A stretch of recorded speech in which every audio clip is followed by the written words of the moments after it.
30 eternal corpses and 2 eternal divine weapons. Both divine weapons belong to your human race. Long Chun had barely finished speaking when someone immediately made a sky-high bid. One that could scare others to death. "Are you crazy?" Startled cries rang out. Was this person intent on going bankrupt just to buy this cauldron? Clearly, this person had placed their highest possible bid. Having missed out on the earth cauldron, they couldn't afford to miss the heaven cauldron as well.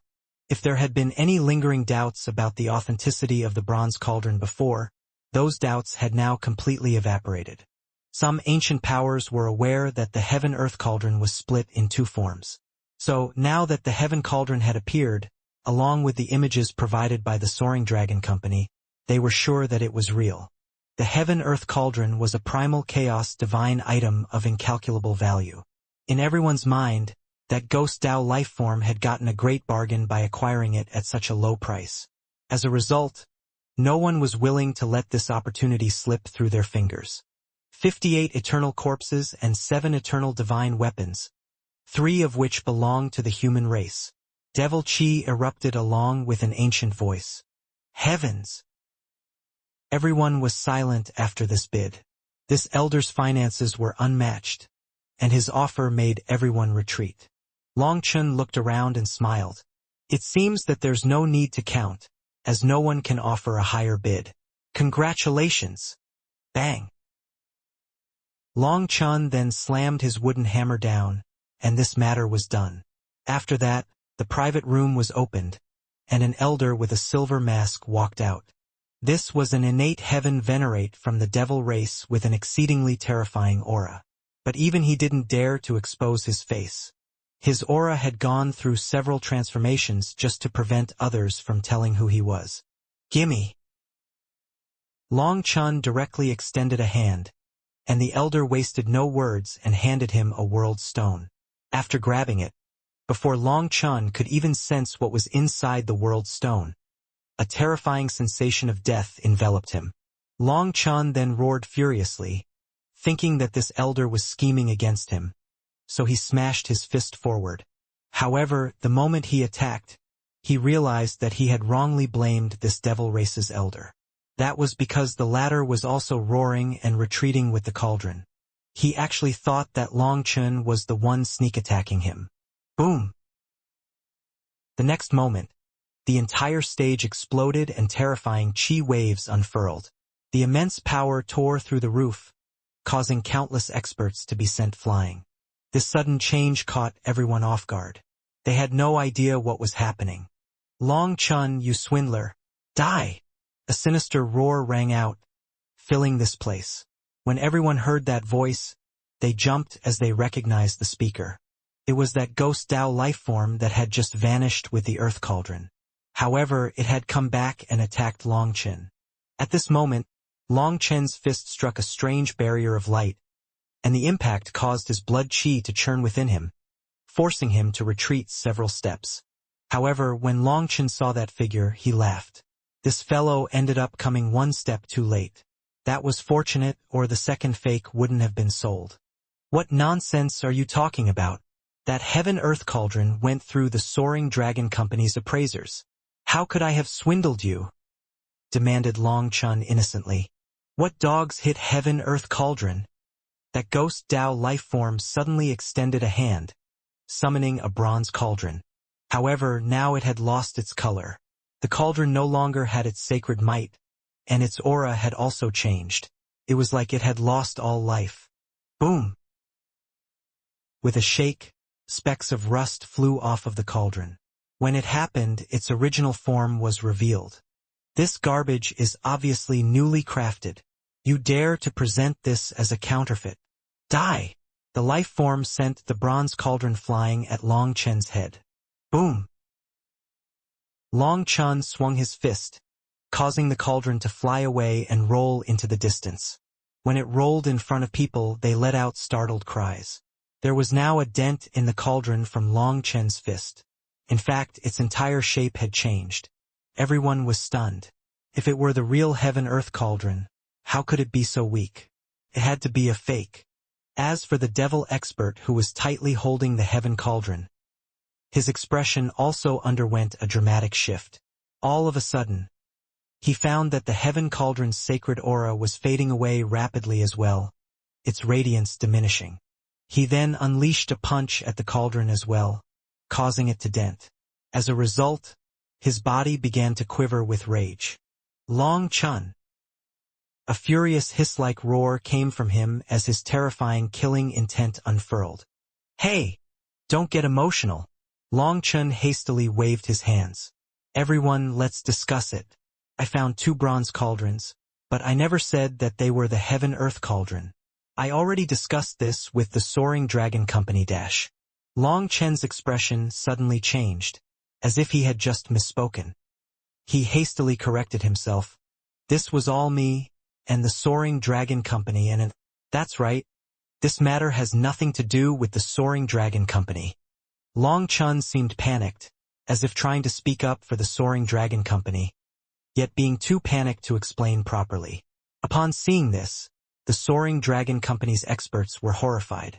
Long Chun was trying to get them killed. Just then, rays of divine light rose from all 8 directions, and a formation rose from the ground, causing Long Chun to feel a chill. He had been locked down by a grand formation. "Long Chun, don't spout nonsense. Today, don't even think about leaving alive without giving everyone a proper explanation," shouted an innate heaven venerate of the Soaring Dragon Company. He was the one to activate the grand formation. Buzz. However, to his surprise, the formation suddenly went out of control. As soon as he activated it, it was no longer under his command. The next moment, Xiachan, Guoran, Bai Shishir, Bai Shaola, and the others appeared beside Long Chun. Furthermore, the grand formation's divine light concentrated on them. "Boss, we should hurry. The Soaring Dragon Company already said that they'd cut off any chasers. As for dividing the loot, we'll deal with it in the future," shouted Xiachan, crushing a talisman in his hand. Boom! Countless experts shot toward Long Chun, but they were too slow. Their attacks didn't even manage to touch Long Chun's clothes before he and his companions vanished. Furthermore, once Long Chun was gone, everyone's gaze turned to the Soaring Dragon Company's people. "You dare to collude with him to swindle us? You can all die." The Ghost Dao's lifeform roared, and his black chi instantly devoured the space. "Boss, what did you do? Those 2 cauldrons?" Xiachan had secretly taken over the grand formation of the Soaring Dragon Company, transforming its sealing power into spatial transportation power. With it, they were instantly transported away. Now, they were on the edge of the Sage King Prefecture and were sitting in a flying boat, going back to the High Firmament Academy's ruins.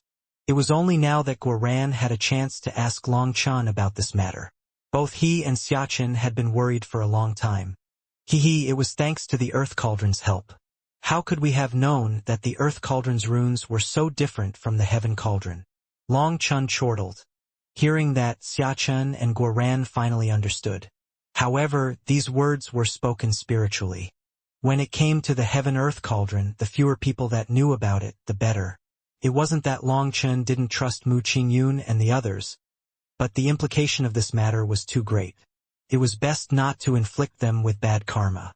Scamming people for money and then leaving really is the best feeling. Guoran laughed excitedly. Thinking of how so many people had been scammed by them, especially so many innate heaven venerates, he felt a strong sense of accomplishment. Sigh. I wonder how the Soaring Dragon Company is faring? I am really worried about them, sighed Xiachan. Ha ha ha. Everyone burst into laughter, delighting in their misfortune. After all, the matter of the Soaring Dragon Company secretly sacrificing people to the Fiend Eye was abominable. The sooner such a faction was destroyed, the better. We were lucky this time. After scamming the first one, we still had time for the second. Long Chun smiled. It was his first time being able to scam people twice like this. Let's divide the loot. You can have the eternal divine weapons, and I'll take the eternal corpses. Long Chun took out both world stones, putting the divine weapons in one and the corpses in the other. When Xiachan and Guoran took that world stone and saw the eternal divine weapons inside, they almost cried out in excitement. These things were priceless treasures to them, including the 6 weapons of the Ghost Dao. Even if they couldn't use them, they could always study, research, and compare them. Additionally, among the 7 eternal divine weapons from the second auction, 3 were crafted by the human race, while the remainder originated from the demonic beast race. Despite their item spirits having long since perished, leaving them as nothing more than hollow shells, they were still incredibly powerful. Not daring to take them out here, Guoran and Xiachen could only wait until they were back and in a secret room. Long Chun was also excited as he sent the corpses into the primal chaos space's black soil. When these eternal corpses appeared, the black soil seemed to grow extremely active, crazily devouring them. It was like a gluttonous beast that was finally tasting good meat. Now, it was no longer willing to eat grass. However, these corpses were enormous, and the black soil could only devour 5 at a time. Upon seeing this, Long Chun realized that the majority of these corpses belonged to the demonic beast race, and only a few were from the devil race. As these corpses decomposed, the primal chaos space was filled with endless primal chaos chi. The moon trees and fusang trees crazily absorbed their life energy and grew rapidly. Seeing this scene, Huolinger cried out in excitement like a child being given endless snacks. The sun flames and moon flames had become so strong and robust. The heaven-merging blood lotus was rapidly reproducing as well. Its growth was even faster, and the lotus seeds would automatically fall and grow into a new lotus every time it matured. There was no need for Long Chun to do anything. There was now a giant blood pool in the primal chaos space, filled with hundreds of heaven-merging blood lotuses that were thrumming with life. It's too bad that the crystal cores of these corpses have been turned to trash. Who knows how much energy would be in them? But if the crystal cores weren't ruined, they wouldn't sell them. Those pricks would definitely turn them into puppets or use faith energy to revive them, sighed Long Chun. At the same time, Long Chun had a brazen thought. An eternal expert who had died countless years ago and whose crystal core was ruined could still release such an incredible amount of energy. What if it was a freshly slain eternal expert? As the eternal corpses were devoured, Long Chun noticed the heavenly Dao tree and the 7 treasure-colored glass tree changing.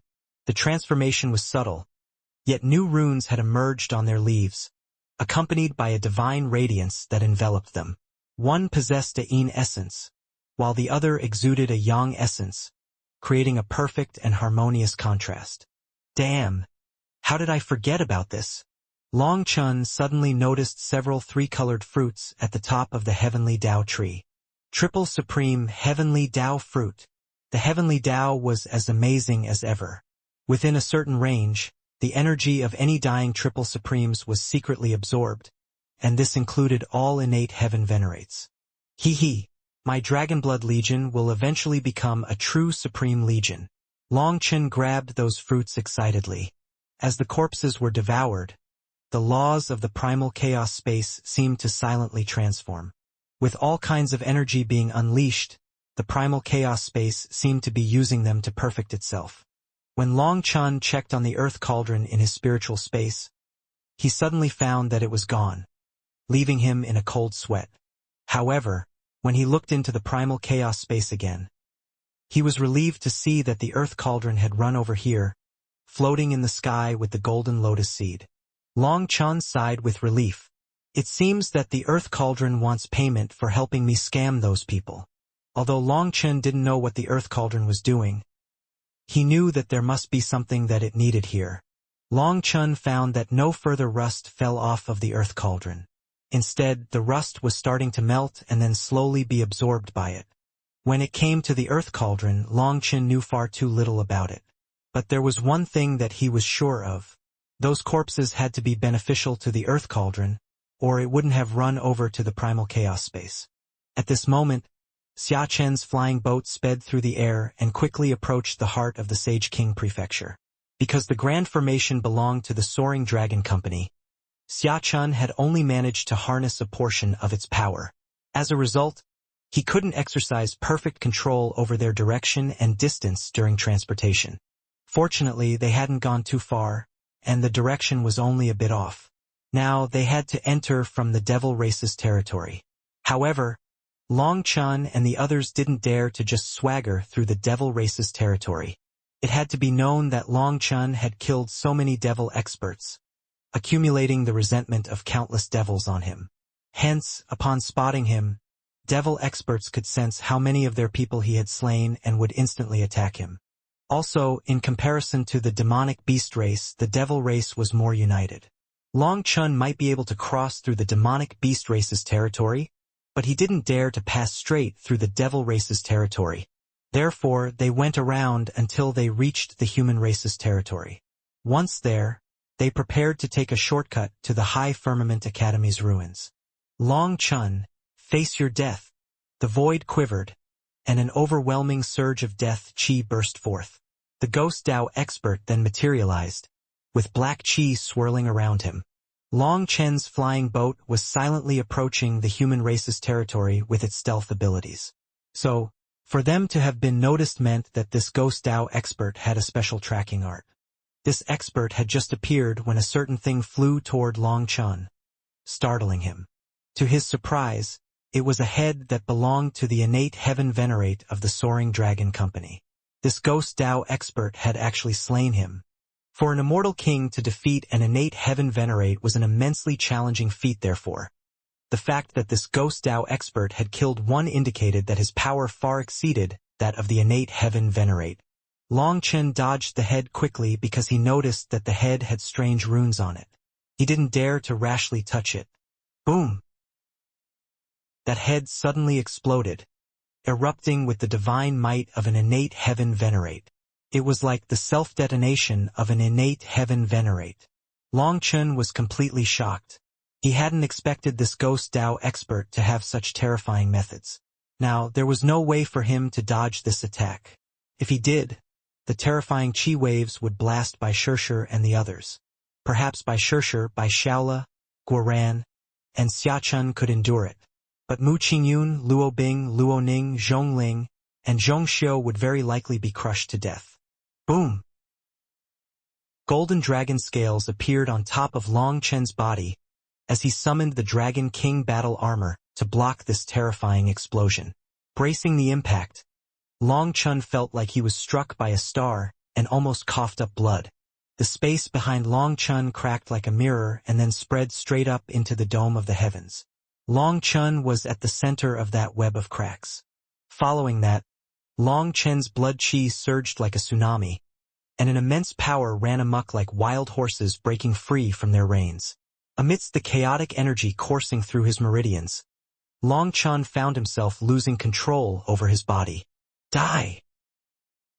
The Ghost Dao expert seemed to have expected this and stabbed a white bone dagger toward Long Chen's head. His movement art made him seem like a phantom. Long Chun could only watch as the dagger pierced toward him. Even as it was about to stab him, his body wouldn't listen to him. Long Chun was shocked and enraged. In the end, he still fell for this expert's trap, unable to unleash any of his power. But just as the bone dagger was about to strike Long Chun, a golden sword swung through the air, knocking the dagger aside. It was Bai Shirshir. She saved Long Chen's life, but she was also covered in cold sweat. Fortunately, she had already merged with her sword, and it followed her very will, allowing her to attack in an instant. Otherwise, she would have been too late. However, when her sword knocked aside the bone dagger, Bai Shirshir let out a muffled grunt. Black chi unexpectedly enshrouded her golden sword, creeping along its blade toward her hand. This expert seemed surprised that Bai Shirshir could block this killing blow. Bai Shirshir's metal energy actually forced him back involuntarily. Die, you little ghost! Guoran roared, and with his battle armor on, his battle sabers whistled down. Just now, it really had been dangerous. His boss had almost lost his life, so Guoran furiously swung a saber down on this expert. Guoran's speed was fast, and he grasped the timing well. However, he was shocked to find his saber pass straight through his opponent's body. As this expert transformed into black mist, he was unable to harm him. "He can freely switch between a solid and illusory body?" exclaimed Guoran. Just what kind of origin did this expert have? Heaven-shaking talisman. Xiachun suddenly let out a shout. and his talisman blasted apart the black mist. However, the scattered black mist rapidly regathered, completely unaffected by Xia Chen's talisman. Heavenly eye seal heaven and earth. Suddenly, a giant pupil appeared, within which 3 flowers converged. Following that, all that black chi instantly froze. A pupil art. A frightened cry came from the black mist. Bai Shaola's pupil art managed to restrict his movements. However, with your skills, don't even think about binding me. That life form sneered. His figure then materialized once more, and he quickly formed hand seals. Ghost spirit chains. Bai Shaola's pupil arts were ultimately lacking some maturity, and he was unable to fully bind this expert. However, just as this expert escaped from the bindings, a ray of sword chi pierced through the void, accurately striking his head. His head burst open, but instead of blood, black mist billowed from the wound. This attack was also unable to harm him. Mu Qingyun was stunned. That had been her full power attack, an attack containing her entire heart and spirit, as well as her purest will of the sword Dao. But even so, she was unable to shake this terrifying life form. A sword cultivator? It's too bad your realm isn't high enough. You cannot harm my source yet. Perhaps if you keep growing you will reach that level. But you won't have that chance. That ghost Dao life form suddenly vanished. When he reappeared, he was in front of Mu Qingyun, his bone dagger stabbing toward her like a viper's fang. Despite knowing that it would be useless, Mu Qingyun prepared to launch an all-out counterattack. But all of a sudden, a lightning sword thundered past her with a will of utter annihilation. Boom! That ghost Dao life form was finally blown back by Long Chen's lightning sword. Now Long Chen was filled with killing intent. After forcing back that expert with a lightning sword, he threw the lightning sphere in his left hand. World Extermination Lightning Radiance. Boom! The sphere of lightning shot toward the ghost Dao expert, causing him to instantly have a bad feeling. After all, Thunder Force had a restrictive effect on the ghost Dao life form. He wanted to run, but Long Chen had timed it perfectly, so it directly detonated. The next moment, lightning filled the sky, leaving the ghost Dao life form no longer able to transform into black mist. He was then blasted into the distance. As he coughed up blood, the black chi around him vanished. But when they saw his appearance, everyone was shocked. He was not a human but a corpse, and his face had decayed to the point where bones were visible. He actually resembled a corpse that had just crawled out of a tomb. The blood he coughed up was as black as ink, with many things mixed inside it. It looked extremely frightening. It would be rude not to reciprocate. You can have a taste of my attack as well. After a short moment of shock, Long Chen raised his sword, and all the thunder force of the world was absorbed into it. Split the heavens for. Long Chen then slashed down with a boundless will of annihilation at the ghost Dao life form. As Long Chen's sword shook the heavens, a lightning arc flashed, causing the very heavenly Daos to quiver. This lightning sword contained all of Lei Linger's power.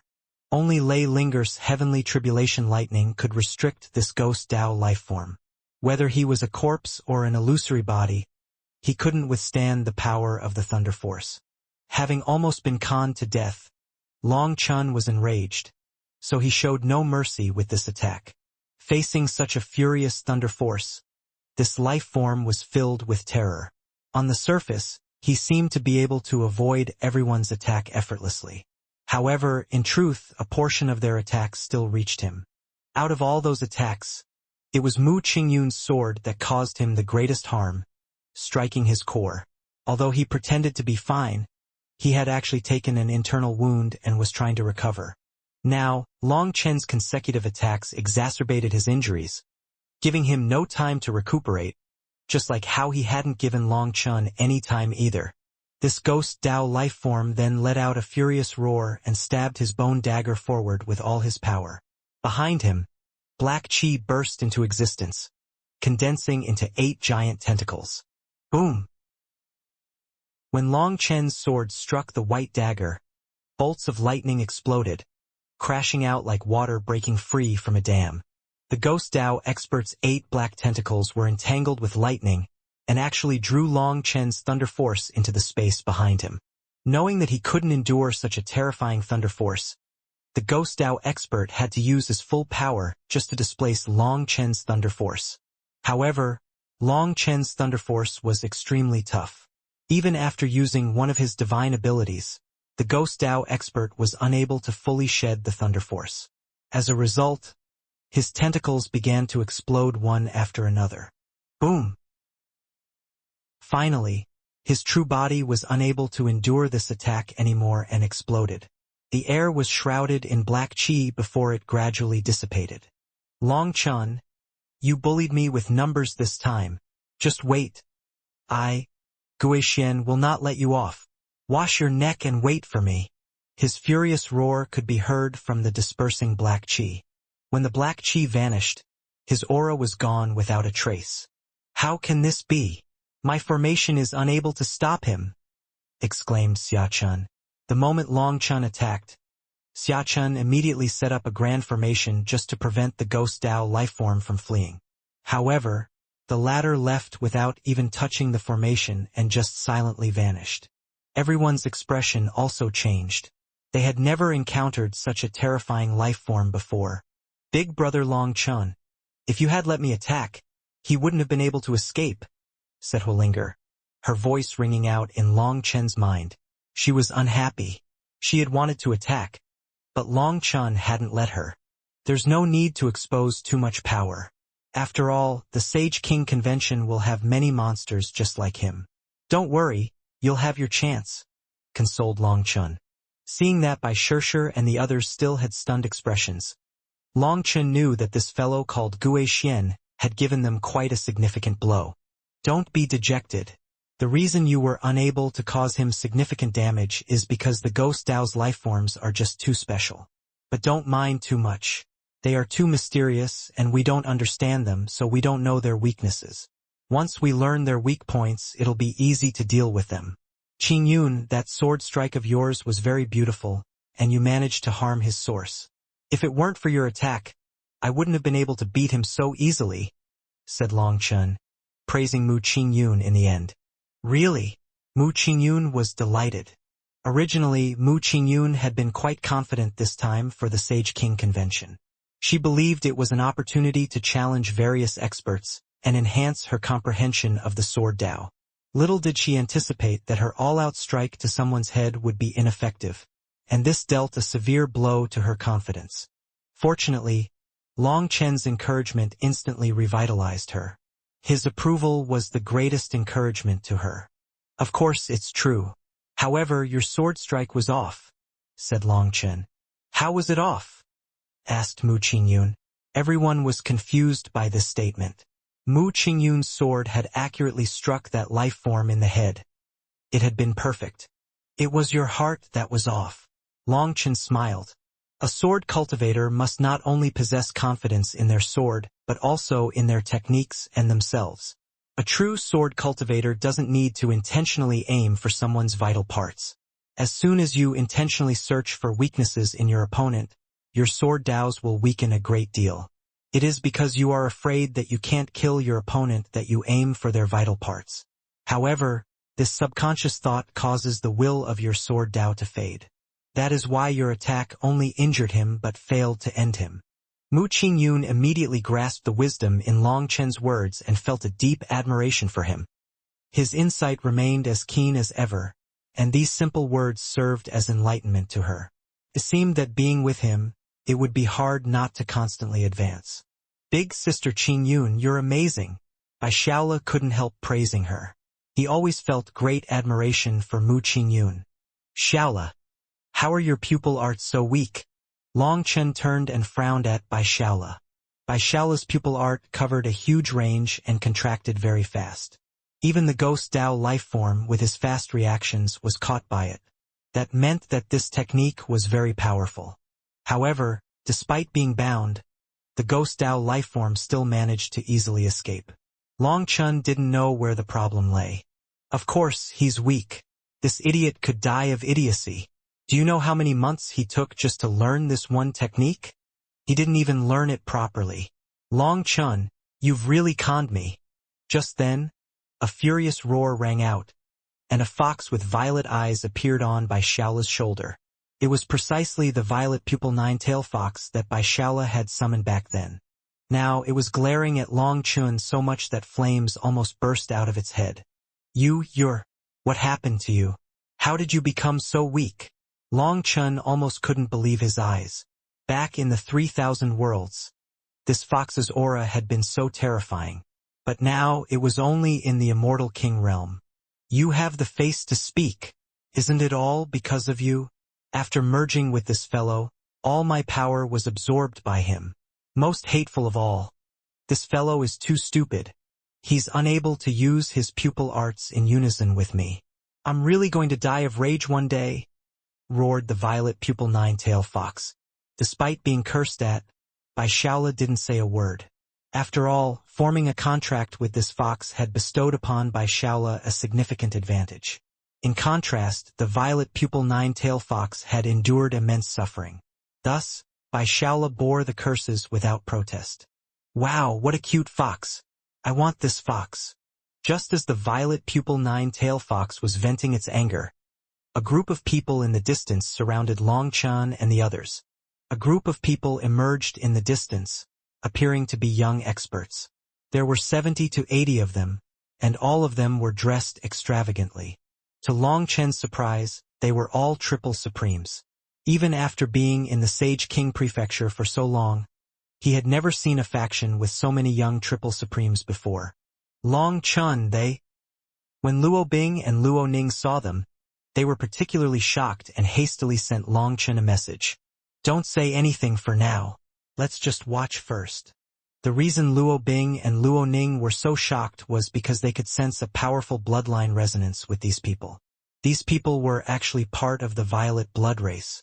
However, their blood chi was far stronger, and violet divine radiance flowed around them, bestowing upon them a majestic and sacred aura. It was clear that their bloodline was significantly purer than that of the Luo clan.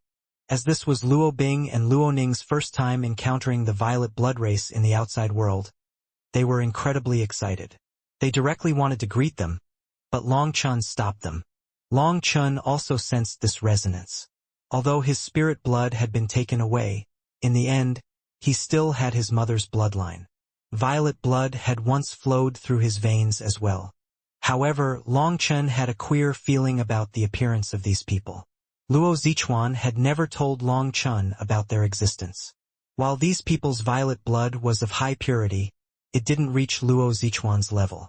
Furthermore, there seemed to be some slight differences between them and the Luo clan. But as for what was different, Long Chun was unable to tell. These people instantly surrounded Long Chun. Their leaders, a divinely handsome man and a peerlessly beautiful woman, advanced toward him. They looked like a golden couple, yet the inherent arrogance they radiated didn't sit well with those around them. This woman was attracted to the violet pupil nine-tail fox on Bai Shaola's shoulder and was very fascinated by it. Hey, are you selling that little fox? Perhaps we can trade other immemorial demonic beasts for it, said the woman. The violet pupil nine-tail fox was still enraged, so for someone to treat it as a house pet for sale, its fury instantly switched targets. You have a mental illness, don't you? If you have an illness, treat it. Don't provoke me here. I'm not in the mood. Oh, what a temper. We'll see how I treat that. Feeling enraged, she summoned a violet gold bell in her hand, and violet divine radiance filled the sky. An eternal divine weapon? When this bell appeared, Long Chun and the others couldn't hide their astonishment. Blood runes flowed on top of the bell, indicating that this was clearly an eternal divine weapon belonging to their bloodline. Upon feeling this aura, Long Chun instantly attacked, piercing a spear at the bell. Scram!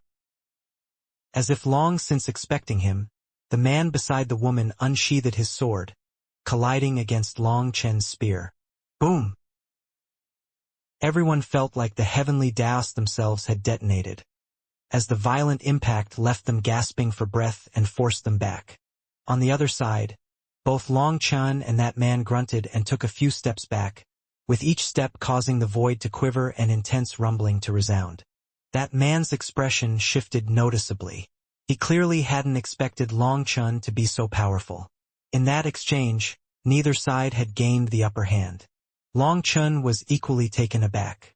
This man's blood chi was astonishing and seamlessly merged with the heavenly Daos, which meant that he could use heavenly Dao energy at will, and every single one of his movements was backed by the heavenly Daos. Other than Luo Zichuan, Long Chun had never encountered someone with such a high level of merger with heavenly Daos. At this moment, the violet pupil nine-tail fox let out a startled cry. Violet runes had appeared on top of its body like a net binding it, and it began to fly toward the bell. "Release it!" Bai Shaola shouted furiously. He swiftly formed hand seals, and a three-flower mark materialized in his eyes. "Don't!" Long Chun shouted. The violet pupil nine-tail fox was now caught by the violet gold bell. If Bai Shaola rashly tried to pull it back, it would be like smashing his eyes against the bell. "A dragonfly trying to shake a tree," the woman sneered mockingly at Bai Shaola's efforts. "Buzz!" As the bell shuddered, Bai Shaola screamed and blood gushed from his eyes. However, to everyone's astonishment, even in the face of such an injury, Bai Shaola refused to surrender. With blood streaming from his eyes, he bellowed, "Heavenly eye slashes the cosmos!" Boom! The three flowers then twisted, converging into a single blade. Receiving an impact from it, that woman grunted, her body swaying. The violet gold bell had caught the violet pupil nine-tail fox in an invisible hand. Usually, this was a technique with a 100% success rate that could catch anything. However, Bai Shaola's pupil art had forcibly severed that invisible hand, crushing her technique and even injuring her soul. Looking at Bai Shaola's bleeding eyes, Long Chun was enraged, his killing intent exploding out of him. "Long Chun, don't!" Seeing that gaze, Luo Bing and Luo Ning were horrified.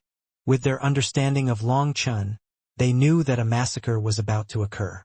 Luo Bing and Luo Ning grabbed his elbows, afraid of him attacking. If he were to attack, there would no longer be any room to talk. "You idiot! Do you not want your life anymore?" The violet pupil nine-tail fox flew back to Bai Shaola's side and cursed him furiously. Bai Shaola's eyes were covered in cracks, on the verge of shattering. "They were going to take you away. I know I have no ability, and you've suffered by having to stay with me. So, the least I can do is go all out for you," said Bai Shaola. Bai Shaola was currently blind, and his eyes burned like they were on fire. However, there was a rather foolish smile on his face now, a smile of remarkable innocence. "You?" The violet pupil nine-tail fox was speechless. It seemed both vexed and moved. "Long Chun, don't. We can talk this through," begged Luo Bing as she held on to Long Chun. Bai Shishir was also blazing with killing intent. Her hand already turned gold, and her icy killing intent locked onto that woman. Bai Shaola was her little brother, although the two didn't get along well normally. For Bai Shaola to be injured triggered a burning rage in her. "Exiner, what happened? Who dares to make things hard on my violet blood Su family? Whose guts are that big?" Just as Long Chun was hesitating about whether to kill this woman as revenge for Bai Shaola, an enormous ship covered the sky. "Daddy, I saw a house pet that I wanted to buy, but they refused to acknowledge my kindness. They even insulted me." This woman instantly put on an aggrieved expression, as if she was the one being bullied. Her sudden act of thief crying thief enraged Guoran and the others. She was the one who was unreasonable and rude as she tried to snatch the violet pupil nine-tail fox. However, when everyone heard that these unreasonable people were from the violet blood race, they finally understood why Luo Bing and Luo Ning were holding on to Long Chun with their lives. So these people were from the violet blood race just like Luo Bing and Luo Ning. However, they were too infuriating. Everyone knew that Long Chun had a relationship with the violet blood race. However, they didn't know just how deep that relationship was. "Humph, how brazen. If the sale doesn't work, then that's whatever. But to dare to harm my daughter today, none of you will leave here alive." Like a flying fortress, the giant battleship stopped in front of them, unleashing the pressure of an entire world. Following that, the door opened, and a middle-aged man in violet gold robes and a violet gold crown walked out. He was an innate heaven venerate with violet chi swirling around him. Moreover, strange runes flowed within his eyes like the sun and moon. When his gaze swept over everyone, they all felt a chill in their bones, as though his gaze was seeing through all their secrets. When he saw Long Chun, though, he revealed a hint of surprise. But his expression grew odd when he looked at Luo Bing and Luo Ning. "You're from the Violet Blood's Luo family?" Luo Bing cupped her fists. "Reporting to Senior, we are from the Violet Blood's Luo family. There is a whole story for this matter. Senior, you cannot just listen to your daughter's one-sided narration dash. Since you're from the Violet Blood race, there's no need to say so much. Come over here. How can the noble Violet Blood race be with a bunch of rabble?" The middle-aged man interrupted her and frowned. "Senior, you—" Luo Bing's heart sank. This man's cultivation base and air showed that he had an extremely high status. Originally, Luo Bing had hoped that he would resolve this problem and make his daughter apologize to Bai Shaola. Then their conflict could be settled. However, he refused to even listen to her. His impatience and condescending attitude toward Long Chun and his companions left her feeling disheartened. "Come over here now. This is an order," barked the middle-aged man. Upon hearing this, Luo Bing was gradually angered. This man was completely overbearing and as unreasonable as his daughter. "Bring those two back. Don't let them embarrass the Violet Blood race." The middle-aged man impatiently gave orders when he saw Luo Bing and Luo Ning disobeying. Two heaven venerates immediately walked over to them, ignoring Long Chun and the others. "You're the embarrassing bunch here. If you two dare to touch any one of us, I guarantee that you won't see tomorrow's sun," declared Long Chun. He had reached his limit, so his voice was icy. Long Chun had never heard of the Su family of the Violet Blood race. According to reason, his grandfather wouldn't conceal such a thing from him. Moreover, his grandfather had endured in silence for so long, all for the sake of saving his people.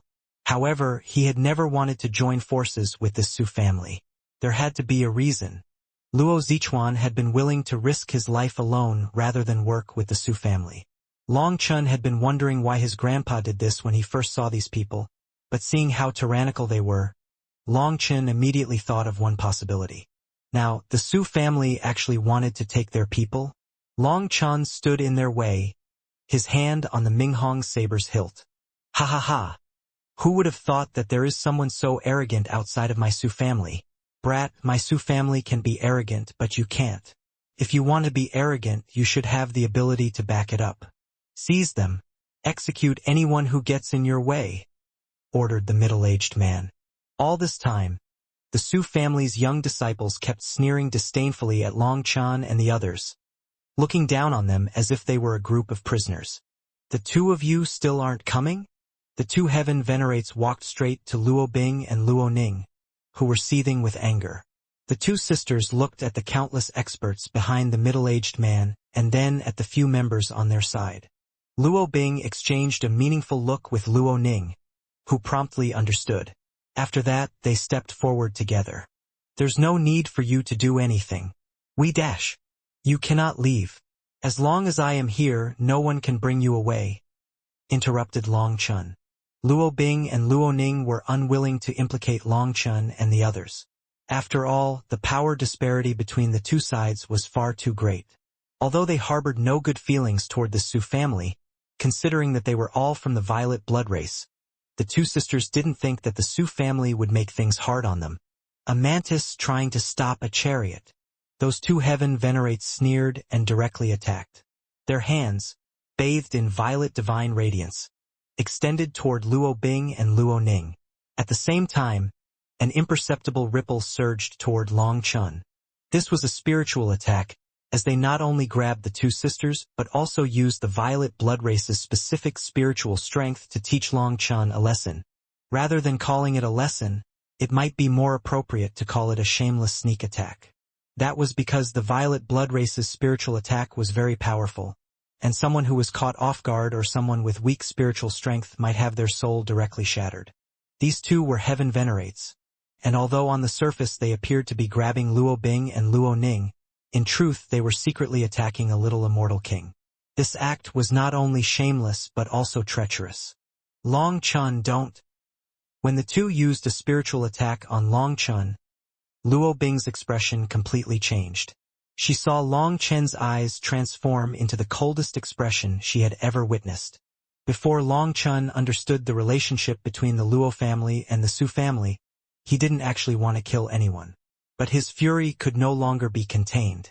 Just as Luo Bing let out a startled cry, the Minghong saber flew out of its sheath, colliding against the two Heaven Venerate's spiritual attacks. The saber was like a divine dragon flying out of the sea. Its heaven-shaking saber cry erupted along with icy killing intent, as well as Long Chen's will. As a result, the spiritual attacks were like eggs smashing into a city wall, instantly shattering. Following that, the Minghong saber slashed toward them. Seeing this scene, the middle-aged man representing the Su family was startled and swiftly raised his hand. However, just as he was about to interfere, his gaze shifted toward an empty space. At that precise moment, two heads flew into the air, and a cascade of violet blood rained down. With a slash of the saber, two Heaven Venerates became headless corpses, unable to form the slightest bit of resistance in front of that saber. Although these two elders were not innate Heaven Venerates, they were still incredibly powerful. But they should not have sneak attacked Long Chen. When their spiritual attack was shattered by Long Chen's will, the backlash shook their souls. With their souls in chaos, their minds practically turned blank. As a result, Long Chen's saber could instantly sever their necks while they stood there like blockheads. In essence, their fates were sealed the instant they attacked Long Chen. As the two Heaven Venerates of the Su family were slain, a cascade of violet blood rained down. Seeing this scene, Luo Bing sighed. It was over. This enmity could no longer be settled. However, Xiachen, Guoran, and the others almost clapped. This retribution was perfect as these fellows were too hateful. After a moment of shock, the Su family's experts were enraged. Their disciples then took out their weapons, their eyes blazing with killing intent. However, what startled them was that their mighty family head didn't do anything after that. Some of them looked at him, only to see him staring at a certain space. When they followed his gaze, they noticed that a large man like an iron tower had appeared in the air behind Long Chun and the others at some point. This man appeared to be in his 30s, with tan skin and flowing long hair that cascaded naturally. Not a hint of his aura leaked, rendering it impossible to discern his cultivation level. Standing in the air, he was like a nail that had been nailed into heaven and earth. If they hadn't seen him here, they wouldn't have been able to sense his existence at all. However, when they did look at him, it was like their souls were clutched by an invisible hand. It was as though just a thought from him would be enough to wipe out all life. He was silent, just looking at the Su family's head.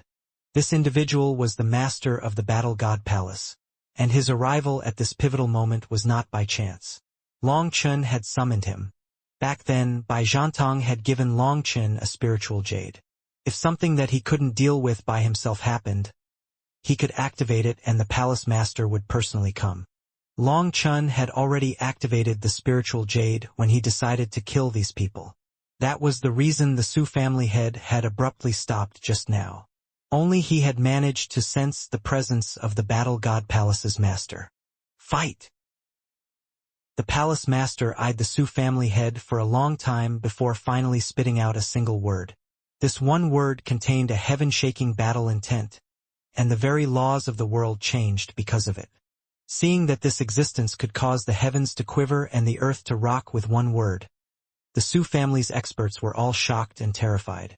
They had to circulate all their power just to resist this invisible pressure. Xiachen, Guoran, Bai Shishir, Bai Shaola, and the others were all excited. They hadn't expected the Battle God Palace's master to be so terrifying. He was practically a god. With the support of such a terrifying expert, who would they need to fear? "Who are you?" demanded the Su family head. The palace master simply looked at him coldly, not replying. He was frighteningly silent. "He is the High Firmament Academy's Battle God Palace's master," His name isn't for the likes of you to know, shouted Guaran. The main thing was that Guaran didn't know his name either. Let alone him, even Long Chun and Bai Shirshir didn't know it. The Palace Master's identity was top secret in the High Firmament Academy. High Firmament Academy? The Su family head's expression twitched. Standing beside Long Chun, Guaran replied, "That's right, and this person is our High Firmament Academy's youngest dean in all of history, Dean Long Chun. Isn't your Su family very arrogant? Using numbers and seniority to bully juniors, why don't you just keep going? The Palace Master has already said what needs to be said. Are you fighting or not?" Seeing that the Palace Master was such a terrifying existence, Guaran immediately used him to put these people in their place. He wished that they would try to fight the Palace Master. "Family head, let me." Just then, a person appeared beside the family head. He had violet runes covering his entire body, looking like tattoos. What powerful blood chi! Sensing his power, Guaran and the others were startled. Luo Bing and Luo Ning in particular jumped in shock. This person's violet blood had been condensed to the pinnacle and was erupting like a volcano. With him around, the world grew illusory, like everything was underwater. This was a terrifying innate heaven venerate. He had been behind the family head the entire time, and no one had noticed him. But now that he stepped forward, heaven and earth changed because of his existence. When he circulated his violet blood, it felt like heaven and earth were recognizing him as master.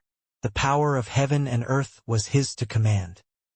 "His violet blood energy is even purer than our family heads," exclaimed Luo Bing. "It's powerful but not necessarily pure," said Long Chun, shaking his head. Long Chun had once exchanged blows with Luo Zichuan, and Luo Zichuan had personally taught him.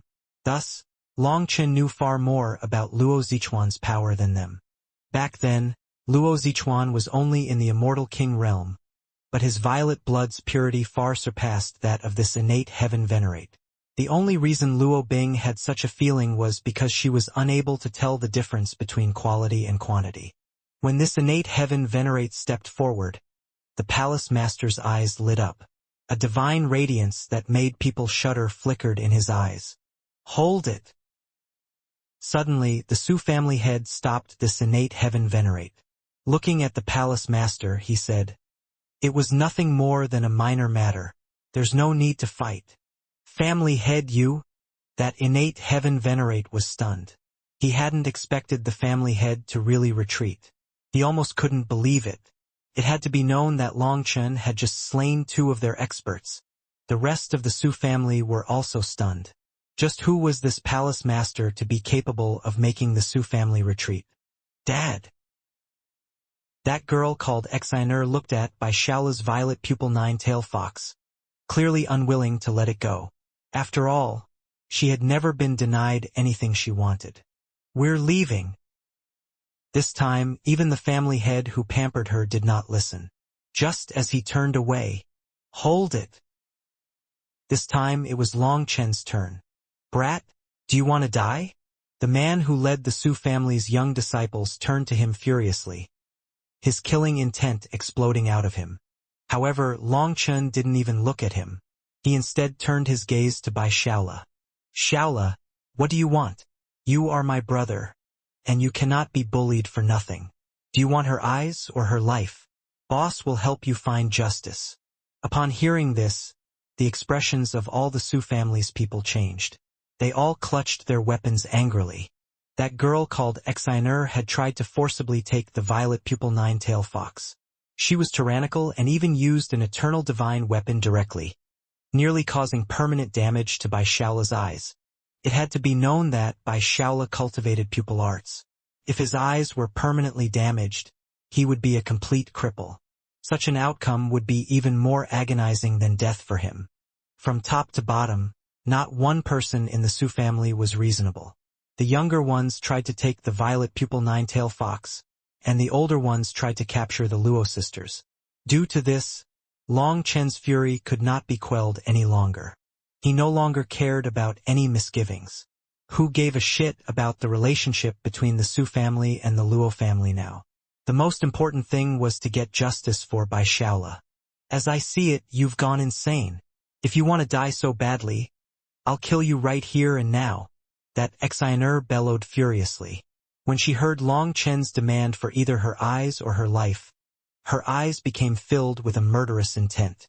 She summoned her violet gold bell once more into her hand. The rest of the Su family were also shocked and enraged. Long Chen was practically not placing the Su family in his eyes, causing the Su family head to seethe with anger. He had taken a step back, but this fellow actually pushed him even further. Bai Shaola remained silent, and it was the violet pupil nine-tail fox on his shoulder who said, "No need. This is our enmity, and we will exact our own vengeance. Have them scram. Brat of the Su family, just wait. I've remembered this enmity. The next time we meet, you will regret your foolishness." The violet pupil nine-tail fox glared at the woman. To be treated as a mere house pet to be seized was a profound insult to the proud and arrogant creature. A little fox dares to say such big words. The next time we meet, I'll turn your fur into a scarf, sneered Exener. It's meaningless to say vicious words now. If you have the power, use it at the Sage King Convention, said the young man of the Su family. He had exchanged a single blow with Long Chun and actually wanted to fight him again. But the family head refused to permit him to do this. The Su family then returned to their giant ship and slowly flew off. Once it was far off in the distance, Xia Chun, who had been examining the giant ship the entire time, suddenly cried out, "That ship is actually an eternal divine weapon. What? How can there be such an enormous eternal divine weapon?" Guoran was stunned. Bai Shishir and the others were also shocked. If this giant ship was really an eternal divine weapon, then its power would be enough to destroy the entire world, no? "Thank you for your work, Palace Master." Long Chun cupped his fists to the Palace Master to express his thanks. If it hadn't been for him coming, they would have been doomed today.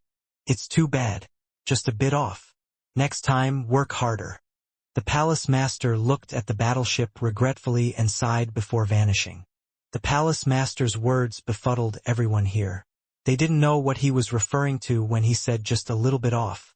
The disturbance here had drawn the attention of countless people. However, they didn't dare to reveal themselves in front of the Su family head and the Palace Master. They could only hide in the distance and observe. In truth, the moment they fought Gui Xian, people already started observing from a distance. However, they simply didn't dare to get too close. Just as a large batch of experts were closing in on them, the Su family's people came.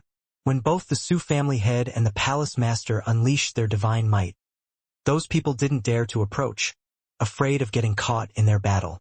"Long Chun, you dare to swindle me? Hand over my treasures and I'll spare your life." Just then, the devil expert who had won the auction of Long Chen's second bronze cauldron appeared. Just like Gui Xian, he had been swindled by Long Chun. Back then, Gui Xian had furiously slain that innate heaven venerate of the Soaring Dragon Company, throwing everything into chaos. Because Long Chun had escaped back then, Gui Xian and this devil elder could only cast their fury on the Soaring Dragon Company's people. They really did think that Long Chun and the Soaring Dragon Company had worked together to swindle them. Witnessing their wrath, the Soaring Dragon Company's experts could only flee in terror, knowing that any attempts to explain would be futile. They had worked hard to set up this auction, only for it to be blown apart. After venting his anger, the devil expert mobilized all his people to search for Long Chen's tracks. As for Gui Xian, he knew that Long Chun wasn't in this region, so he waited for Long Chun to return to his base. His battle with Long Chun then alerted the others, and the devil expert immediately rushed over, only to see that a battle was about to erupt between the Palace Master and the Su family head.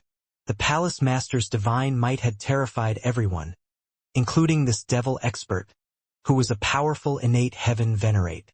Even though they were both innate heaven venerates, this devil expert knew that he was a far cry from being a match for the Palace Master. Due to this, he only dared to come out after the Palace Master left. Although he spoke firmly, people knew that he was intimidated. It was a fair deal and you simply lost the gamble. I've never said that the bronze cauldron was the heaven-earth cauldron. The Soaring Dragon Company was the one who pushed that rumor. As for all of you, you were willing to test your luck, so why are you blaming others? There were so many people there, but they didn't fall for it. Why did you two fall for it? You can only blame your own fate for drawing you into this tribulation, snorted Long Chun. Trying to reclaim what Long Chun had seized? This fellow truly didn't know Long Chun. You damnable human race, are you forcing me to drag you down with me? Roared the devil expert. What has entered my hands never leaves. Acting shamelessly has no effect on me. So either fight or fuck off, sneered Long Chun. Just like that, he swaggered past the onlookers, going deeper into the human race's territory. You! The devil expert trembled with rage, about to go crazy. However, he didn't dare to attack Long Chun for fear of the curse. Patriarch, as long as you give the order, we'll slaughter them, said one of the devil race's heavenly geniuses. Hearing his words, tens of thousands of the devil race's disciples stepped forward. If you dare to attack, not one of you brats of the devil race will leave this region alive. Just then, another cold voice rang out. Following that, millions of experts appeared. They were the Starry River Sect's disciples. Upon learning that Long Chun was battling some experts here, they swiftly assembled. Since many of them were in seclusion comprehending the star diagrams, they only brought this many people. But all the free ones had come. The Starry River line had many people. Furthermore, all of them were powerful. So those devil experts turned pale when they appeared. Just these disciples were enough to completely crush them. If they were to fight, all the devil experts might be completely exterminated. Just like that, Long Chun and the others swaggered out of their view, and not one of the devil experts dared to move. The palace master and the Su family head hadn't actually exchanged blows. But a single word from the palace master was enough to terrify countless innate heaven venerates. These devil experts had planned to force Long Chun to hand over the eternal corpses and eternal divine weapons. But a single word from the palace master left them utterly terrified. The appearance of the palace master intimidated countless people, and they now understood why Long Chun had the audacity to plunder the Soaring Dragon Company. So he actually had such a terrifying expert supporting him.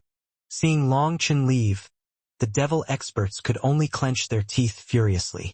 As for the Soaring Dragon Company's people, the survivors had long since fled in every direction, and the unlucky ones could only become resentful ghosts. The Soaring Dragon Company might be powerful, but its power was spread throughout an extremely wide area.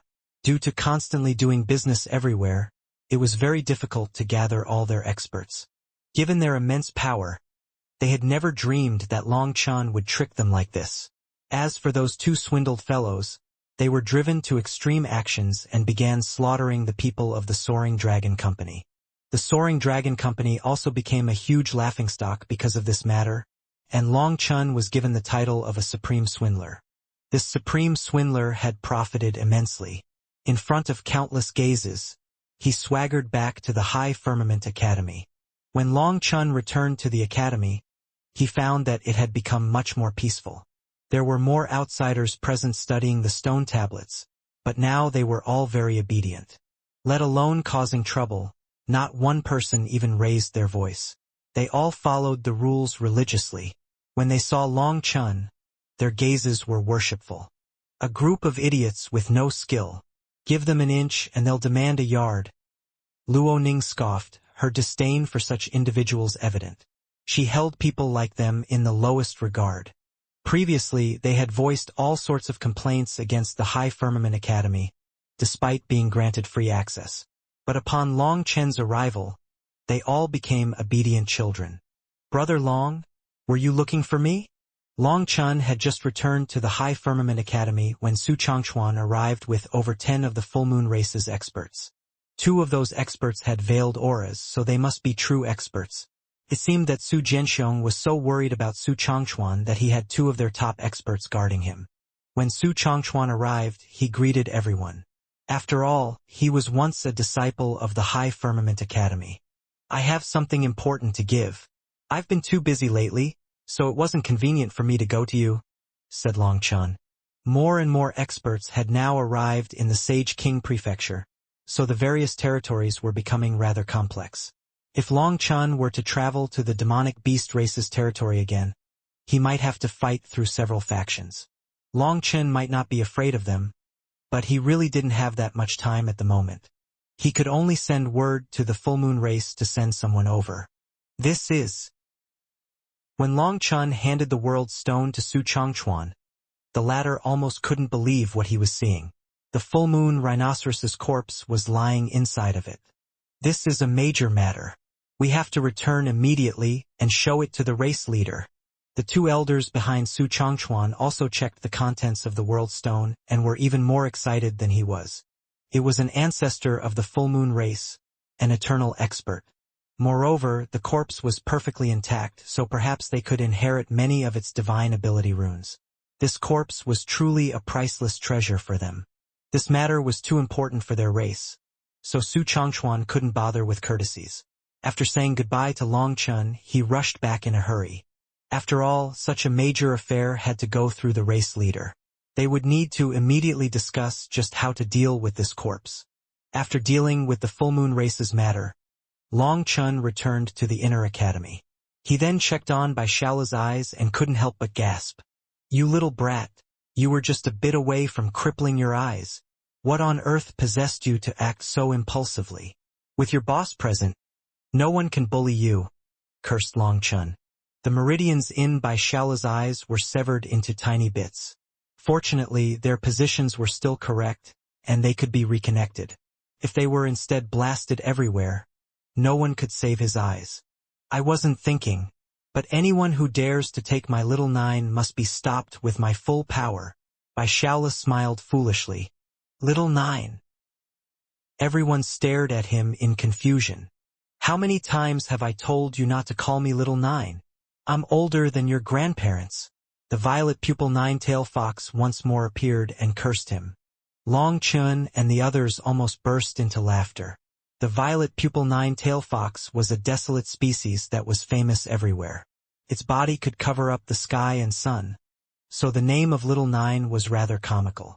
Bai Shaola didn't respond to the violet pupil nine-tail fox's curse, still smiling foolishly. However, his eyes were lightless, and his appearance was distressing. Long Chun solemnly said, "Little Nine, let me tell you dash. I already said not to call me that. Are you deaf?" roared the violet pupil nine-tail fox. "Then what do I call you? Little Tail? Little Violet? Little Pupil? Little Fox?" Long Chin listed off several names. "Fine, just call me Little Nine." The violet pupil nine-tail fox seemed to accept its fate. When these were the options, it seemed only Little Nine was a bit better. Long Chun continued, "This foolish brother of mine isn't truly foolish. It's just that he has a foolish father who has beaten him ever since he was a child, resulting in him having some deficiencies in his mind. The more you howl and shout at him, the more his head turns blank just like a fool. Since you've already formed a contract with him, you will share fates in the future. You need to understand, help, and support each other, as you now share wins and losses. I know you've suffered by forming a contract with Shaola. Your powerful cultivation base was suppressed to this point, so you naturally must not feel good." Long Chen's words made the violet pupil nine-tail fox much calmer. It seemed rather pleased. Long Chun then continued, "However, you can also see that while he might be foolish at times, his feelings toward you are sincere. He is willing to risk his life for you and even almost crippled his eyes. His eyes are more important than his life, and you are even more important than his eyes. Why don't you tell me just how he treats you?" Hearing this, the violet pupil nine-tail fox looked at Bai Shaola with a complicated expression. It truly was moved that Bai Shaola had risked everything for it. That was something that it had not expected. After all, while it was with Bai Shaola, it constantly cursed and scolded Bai Shaola. It hadn't expected Bai Shaola to treat it this nice. In truth, Bai Shaola is very smart and talented. You've now gained the inheritance of the sixth Tao Heavenly Eye, so you should try to study it calmly. I believe that you will make unimaginable gains if you do so," said Long Chun. "That's enough. You prattle on so much that it becomes annoying. We don't need you to manage our affairs. We'll deal with it ourselves. Shaola, we're leaving. We're going to heal, said the violet pupil nine-tail fox with a snort, dragging Bai Shaola away.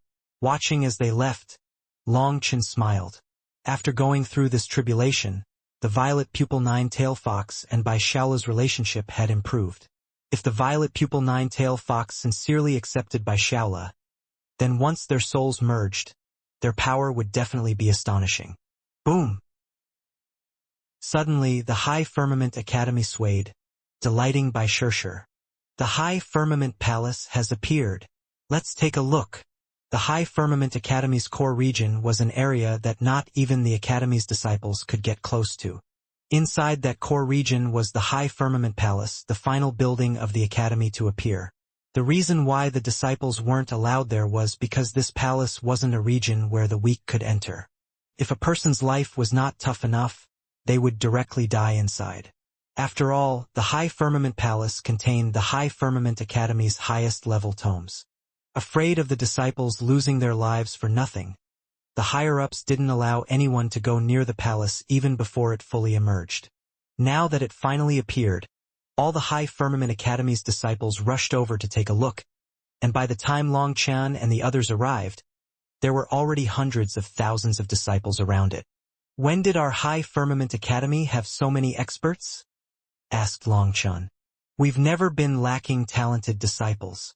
We just like to keep them hidden. Just then, a burst of fragrance washed over them. Mom! Bai Shirshir cried out in delight. The speaker was her mother. Her mother smiled warmly at Bai Shirshir and remarked, You're finally acting like a girl instead of a block of ice. Good. Mom! Bai Shirshir blushed. The fact that she understood what her mother was saying was already proof that she had changed. And this change was brought on by Long Chen. Greetings, Aunt. Long Chen cupped his fists toward his future mother-in-law. We're all a family. There's no need for such courtesies. Upon hearing this sentence, Bai Shirshir's blush deepened. Her mother was talking far too frankly for her liking, so she hastily changed the subject. Mom, why didn't you tell me that you were coming? And where is my other mother? This other mother referred to Bai Shaola's mother. It was perhaps Bai Shirshir's first time voluntarily referring to her as her own mother. Previously, Bai Shirshir had been very cold to her own mother, Bai Shaola's mother and her father. After all, she had been unable to accept two women sharing one man. However, after encountering Long Chen, she found that it didn't matter how high your cultivation base was, you could only accept your fate. As she lowered her head to love, she finally understood her mother. Now, when she looked at her mother, the familiar maternal bond from her childhood seemed to have rekindled. Your other mother is looking after Shaola. After all, he is injured, and his injury distresses her badly. But the palace master only let her visit him at this time. Let's not talk about it. Your father and the palace master have entered the High Firmament Palace. We can go in as well. Bai Shirshir's mother held her daughter's hand and walked in with everyone. When they walked through the gate, a towering palace appeared in front of them. But curiously, this palace was impossible to see from the outside. Once they walked through the gate, an ancient and sacred aura washed over them. The palace was decked in glorious splendor, its divine light washing over everything. It felt like there were dragons swimming around the palace, bestowing it with their light. The sacred aura enveloped all, instilling a profound sense of reverence in those who approached. In front of this palace, Long Chen felt himself to be minuscule, as though he was standing in the river of history, watching as time flowed around him. Even as time flowed rapidly around this palace, it stood eternal. It was like a spectator watching the time pass. The spectator had watched the rise and fall of the 9 heavens and 10 lands. Regretfully, it could not express what it saw, or perhaps it should be said that it did not wish to express it. 3 gilded characters were written on a horizontal sign board, but Long Chen didn't recognize these characters. Actually, they didn't resemble characters but appeared more like runes with complex lines, almost like mystical formations. They exuded an aura of soaring beyond the clouds and standing at the peak of the 10,000 daos. embodying a supreme will that transcended all life. This aura had the feeling of looking down on everything beneath the heavens, like that of an overbearing bully. It was a feeling that made people willing to kowtow and worship it. Although no one recognized these characters, they could guess their meaning. These three characters were High Firmament Palace. These characters should be first-generation Jili Immortal characters. Long Chun could read third-generation Jili Immortal characters and recognize a few second-generation characters, but he didn't recognize any first-generation Jili Immortal characters. There were countless disciples wearing robes of the High Firmament Academy outside the High Firmament Palace.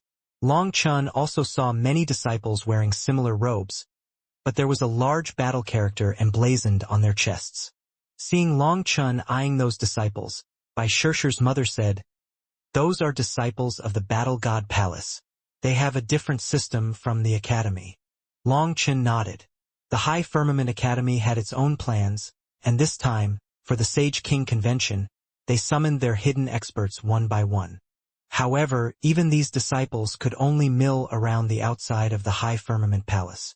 After all, the immense pressure exuding from the High Firmament Palace was so great that they had to gradually get accustomed to it before they could enter. As for Long Chun and the others, they directly walked through a barrier of light at the gate. When Long Chun passed through this barrier, he felt some kind of mysterious ripple go through his body. It was an extremely odd feeling, and it seemed to be directed at his heart, as if it was asking his heart a question.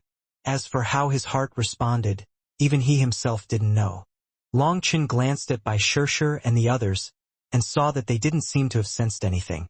Long Chun couldn't help being curious. Could it be that this mysterious ripple only affected him? Beyond this gate lay countless figures, with many more layers of divine light and gates stretching ahead. "These are the gates of destiny," explained Bai Shirshir's mother. "There are 3 levels, each consisting of 3 gates. However, you can only access the palace's interior if you pass through all 9 gates of destiny. Within the palace, the secrets of the Grand Tao are enshrined, but if you want to learn about them, you need a strong life. Without it, your longevity will be stripped away and you will die inside. Here, the main requirement as to whether or not you can enter is the toughness of your life. If you feel a stabbing pain in your soul, you must immediately stop.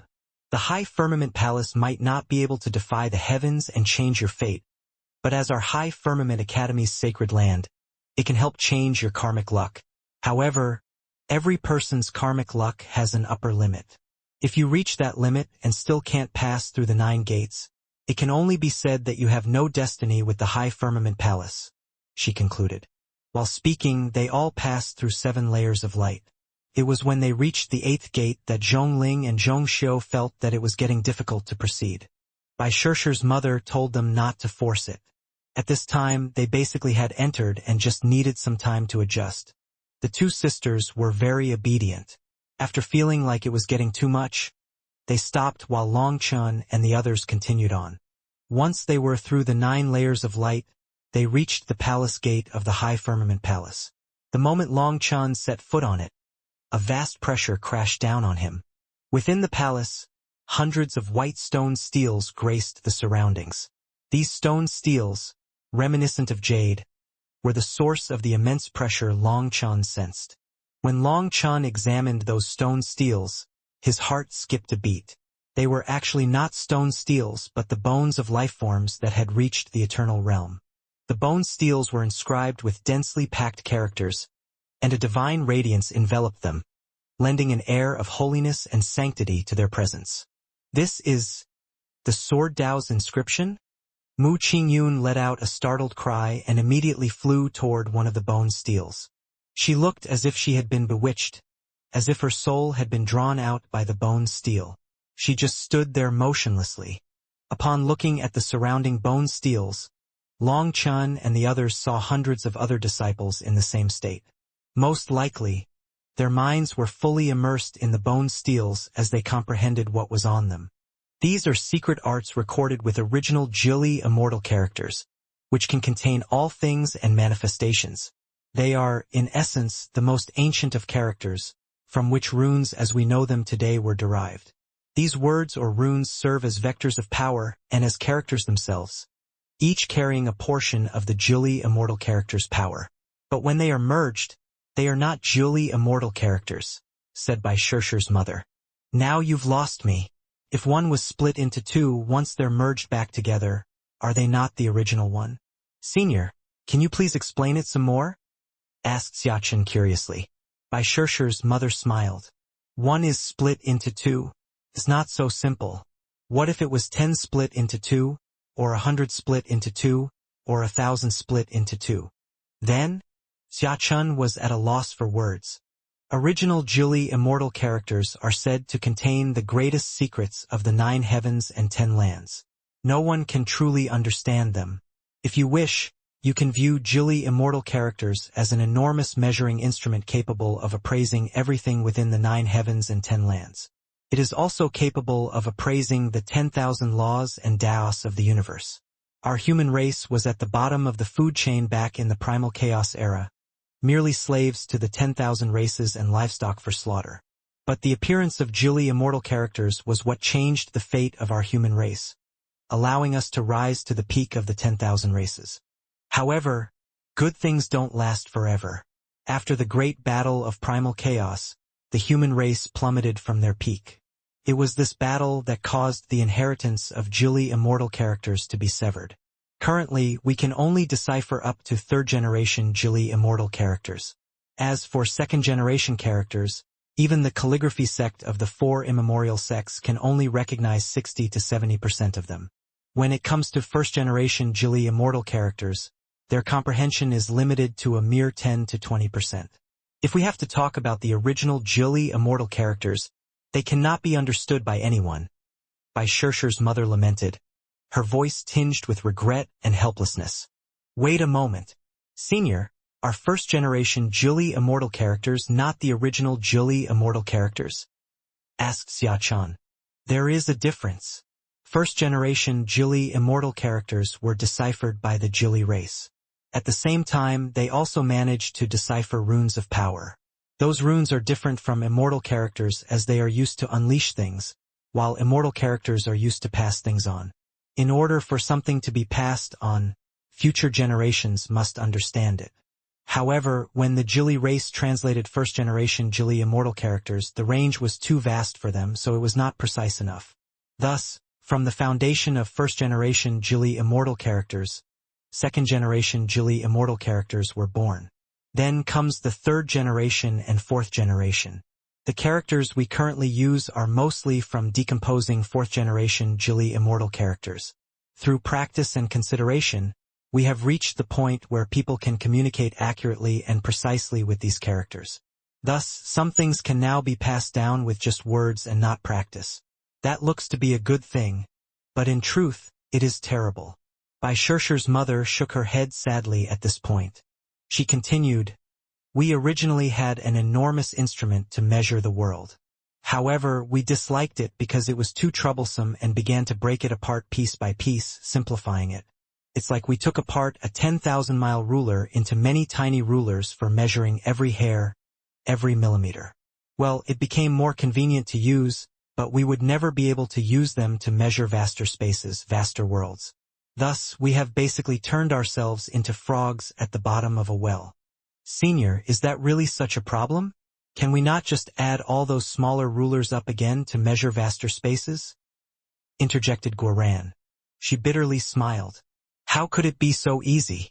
If you fit billions of smaller rulers together, perhaps then you will have a giant ruler. But are you sure that this giant ruler is still accurate? It shouldn't be a problem, right? Said Guoran. Then can you guarantee there won't be the slightest mistake in your fusion? It has to be known that the slightest mistake will result in miles of difference, said Bai Shirshir's mother. Guoran didn't know what to say, but he understood now. After all, this ruler was nothing more than a metaphor. What original Jili immortal characters measured were the world, not just distance. It could measure both the visible and invisible, the incorporeal and the corporeal.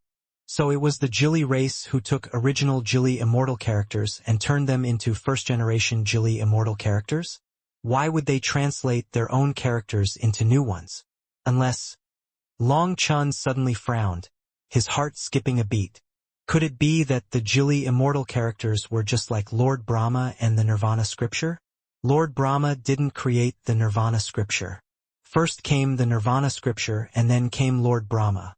If first came the Jili Immortal characters and then the Jili race, that would make sense. The Jili race themselves were unable to understand them, so in order to pass them on, they intentionally translated the original into first-generation Jili Immortal characters. But that didn't make sense either. If they were unable to understand those characters themselves, how did they translate them? Long Chen was stumped. "Aunt, can I ask who was the first to obtain the Jili Immortal characters?" asked Long Chen. Bai Shirshir's mother shook her head with a bitter smile. "How could I possibly know that? When I was younger, I asked the sweeping elder, but he only told me not to ask anyone that question." The sweeping elder? Long Chen's heart shook.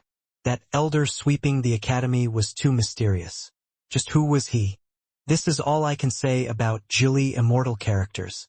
In truth, I only know this much. What you are seeing are original Jili Immortal characters, the most primitive immortal characters. But don't vainly try to understand them. You would be wasting your time. Furthermore, once the martial stage activates, these bone steels will vanish. You should just try to understand as much as you can. Also, just as a warning, if you try to forcibly comprehend something you have no destiny with, your soul might crumble and become bedeviled. Don't force things here. I will teach you a simple method. These bone steels have different things recorded on them. Use your heart to sense them. You will then feel a resonance with some immortal rune or stroke. If you can understand the realm of a single stroke here, that will be enough to benefit you for a lifetime. Don't be too greedy and end up losing everything. Just look at Qing Yun. She is staring at a sword-shaped stroke. She has already entered a meditative state. Once she comprehends it, her potential will be limitless. After Bai Shirshir's mother finished saying that, everyone didn't tarry. They closed their eyes, focusing their minds. As expected, they began to sense different things calling them. Thus, they started to go separate ways and walk to their own destinies. "Boss, I sense too many things summoning me. Am I just too outstanding or what?" Guoran cried out excitedly. He felt like every bone steel was calling him. "Outstanding my ass. You have too many distracting thoughts. Stop being greedy and sense it calmly," scolded Long Chen. This fellow's heart was so unsteady that even his blood chi fluctuations were still active. He clearly was too excited to sense any summons. "Oh!" After that scolding, Guoran calmed down a great deal and started focusing. "Long Chen, I feel a summon from above." "What about you?" Bai Shirshir opened her eyes. "I'm feeling something from above too." Long Chen smiled. He already sensed it when he reached this place. Bai Shirshir's mother said, "Then let's go up." She then led Long Chen and Bai Shirshir up the palace. There was a staircase in the center of the palace. When Long Chen set foot onto it, the scenery around him instantly changed.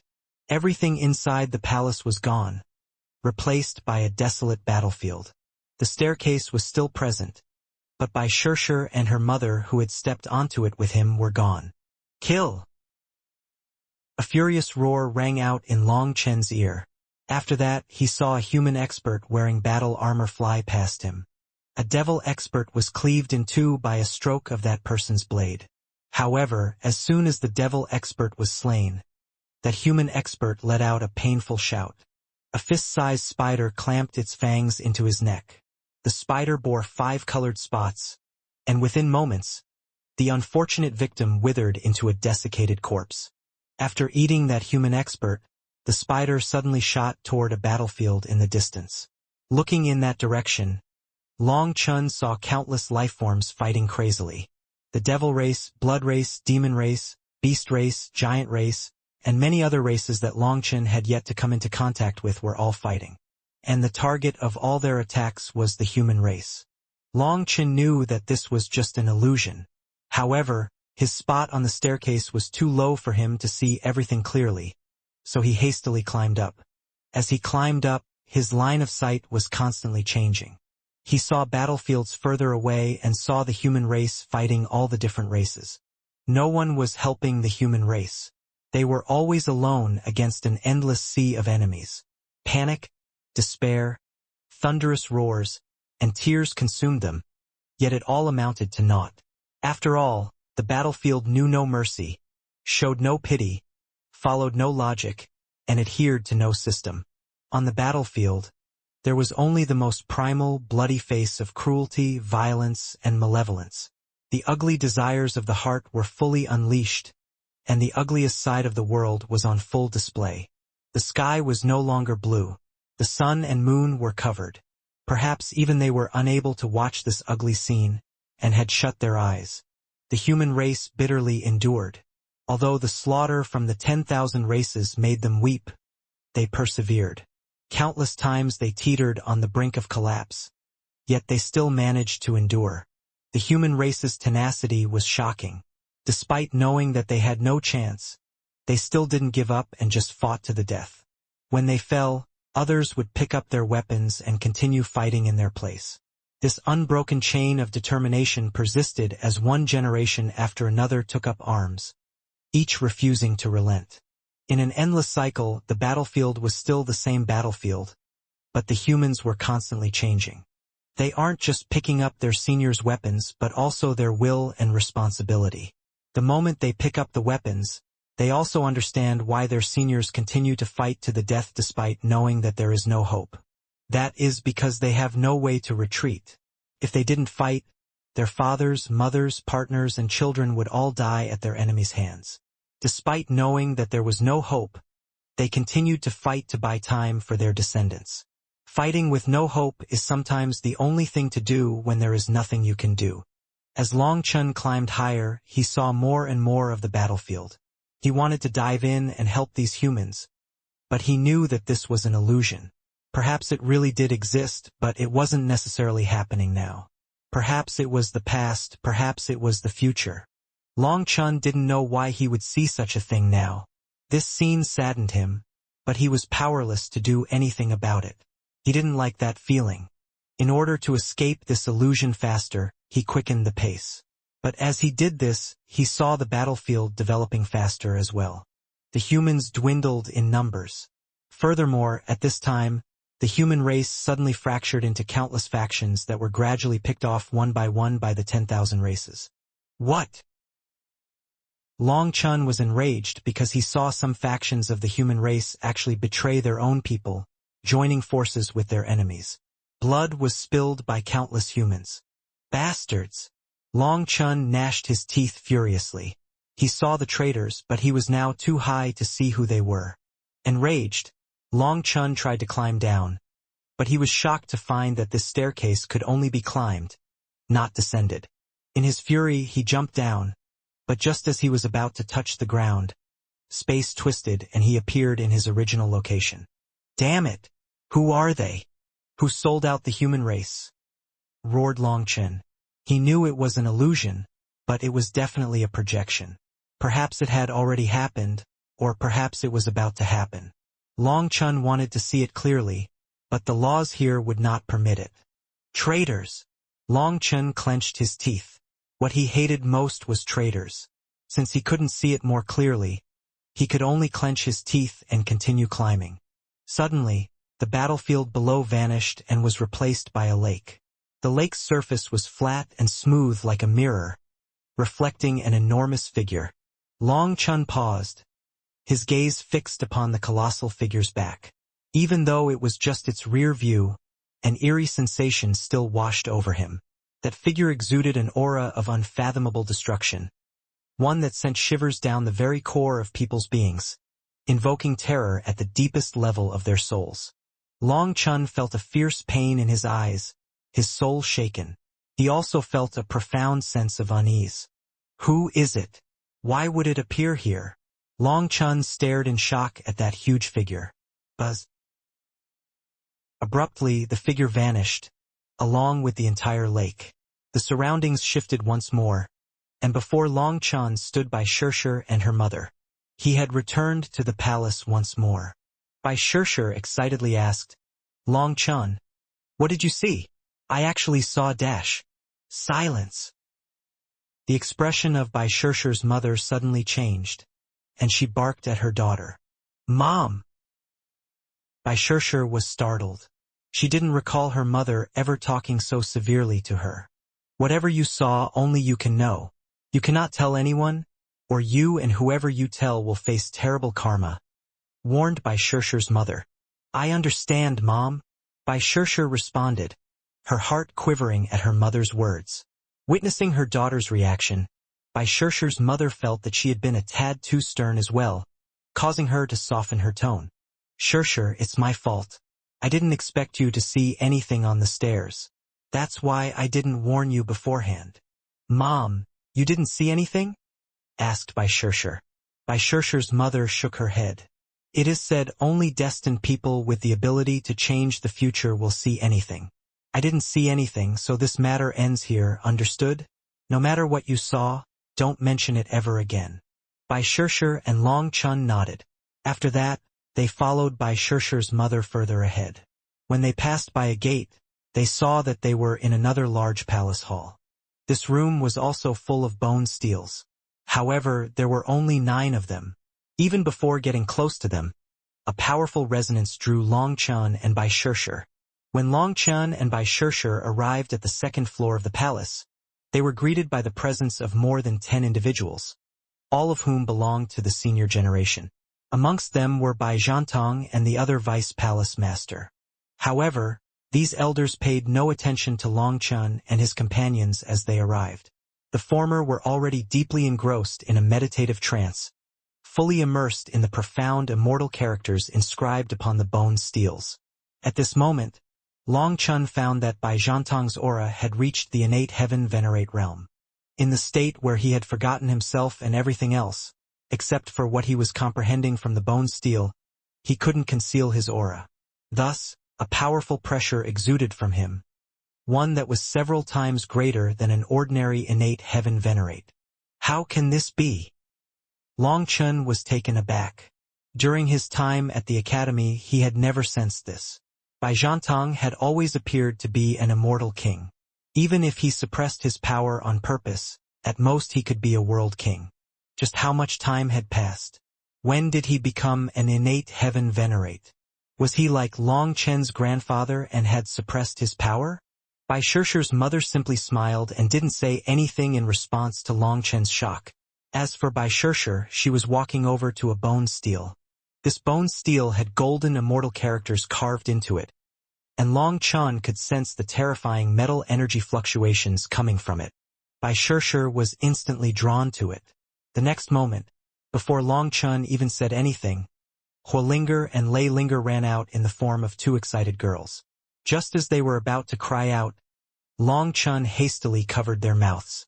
Long Chun then pointed at the people who were in meditative states and gestured to both of them to stay silent. They couldn't cause a ruckus here. Huolinger and Lei Linger obediently nodded, and only then did Long Chun release them. The 2 of them immediately ran to separate bone steels and started comprehending them, following the same practice as everyone else in the room. "Your spirits are amazing." Bai Shirshir's mother was amazed by Lei Linger and Huolinger. She could see that they were a fire spirit and a lightning spirit. Despite her wealth of experience, having encountered many stronger spirits, she had never come across any with such remarkable intelligence. The level of intelligence these 2 displayed was approaching that of the human race, a phenomenon that should have been inherently impossible. If she didn't personally see it, she wouldn't believe it.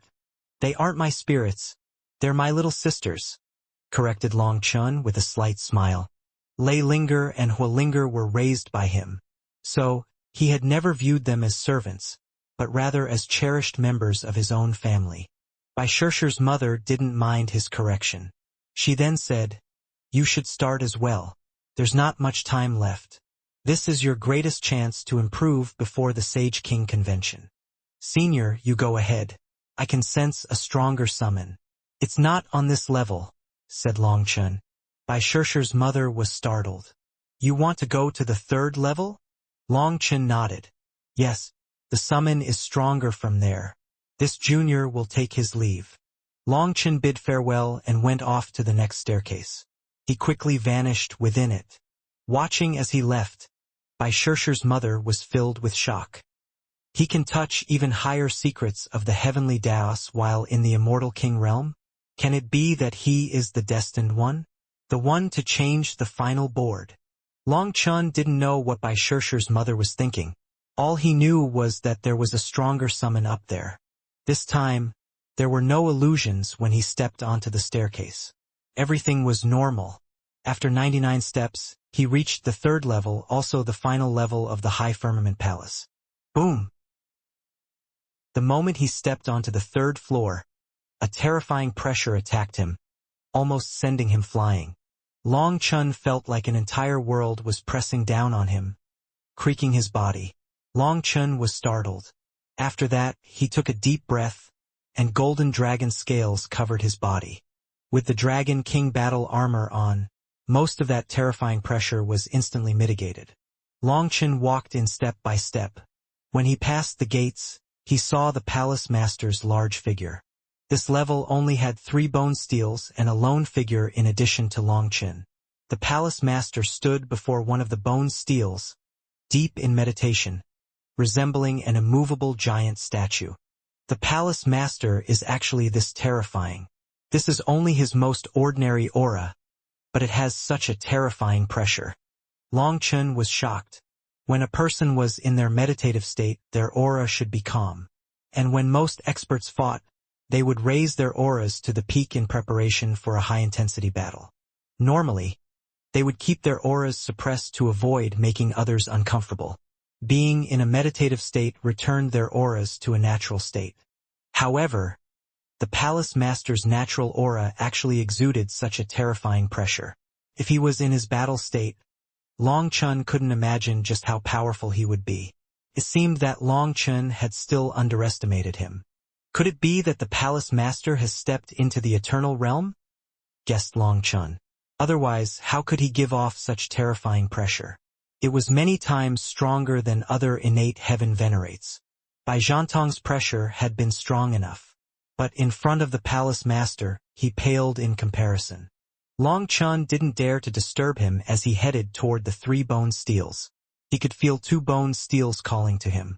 One of them was the one that the palace master was facing at the moment. Dragon bone steel?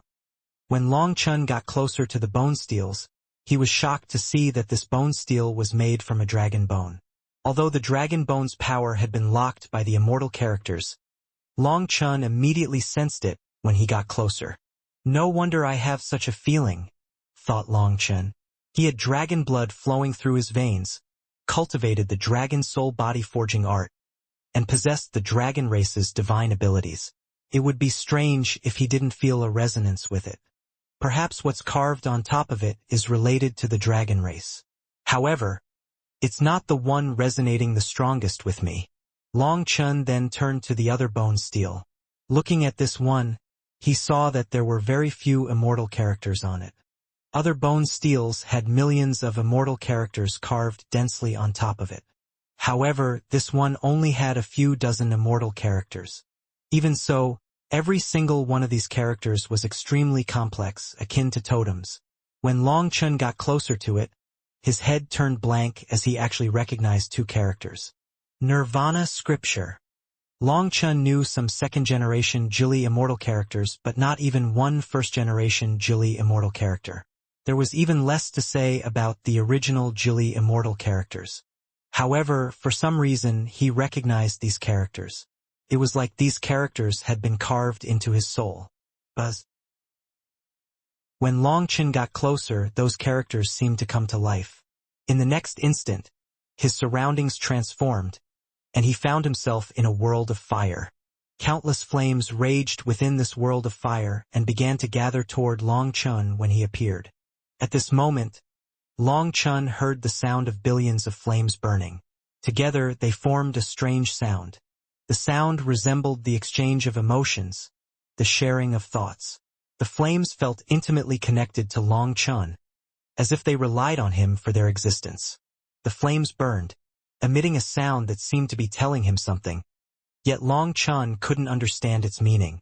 The sound was cacophonous.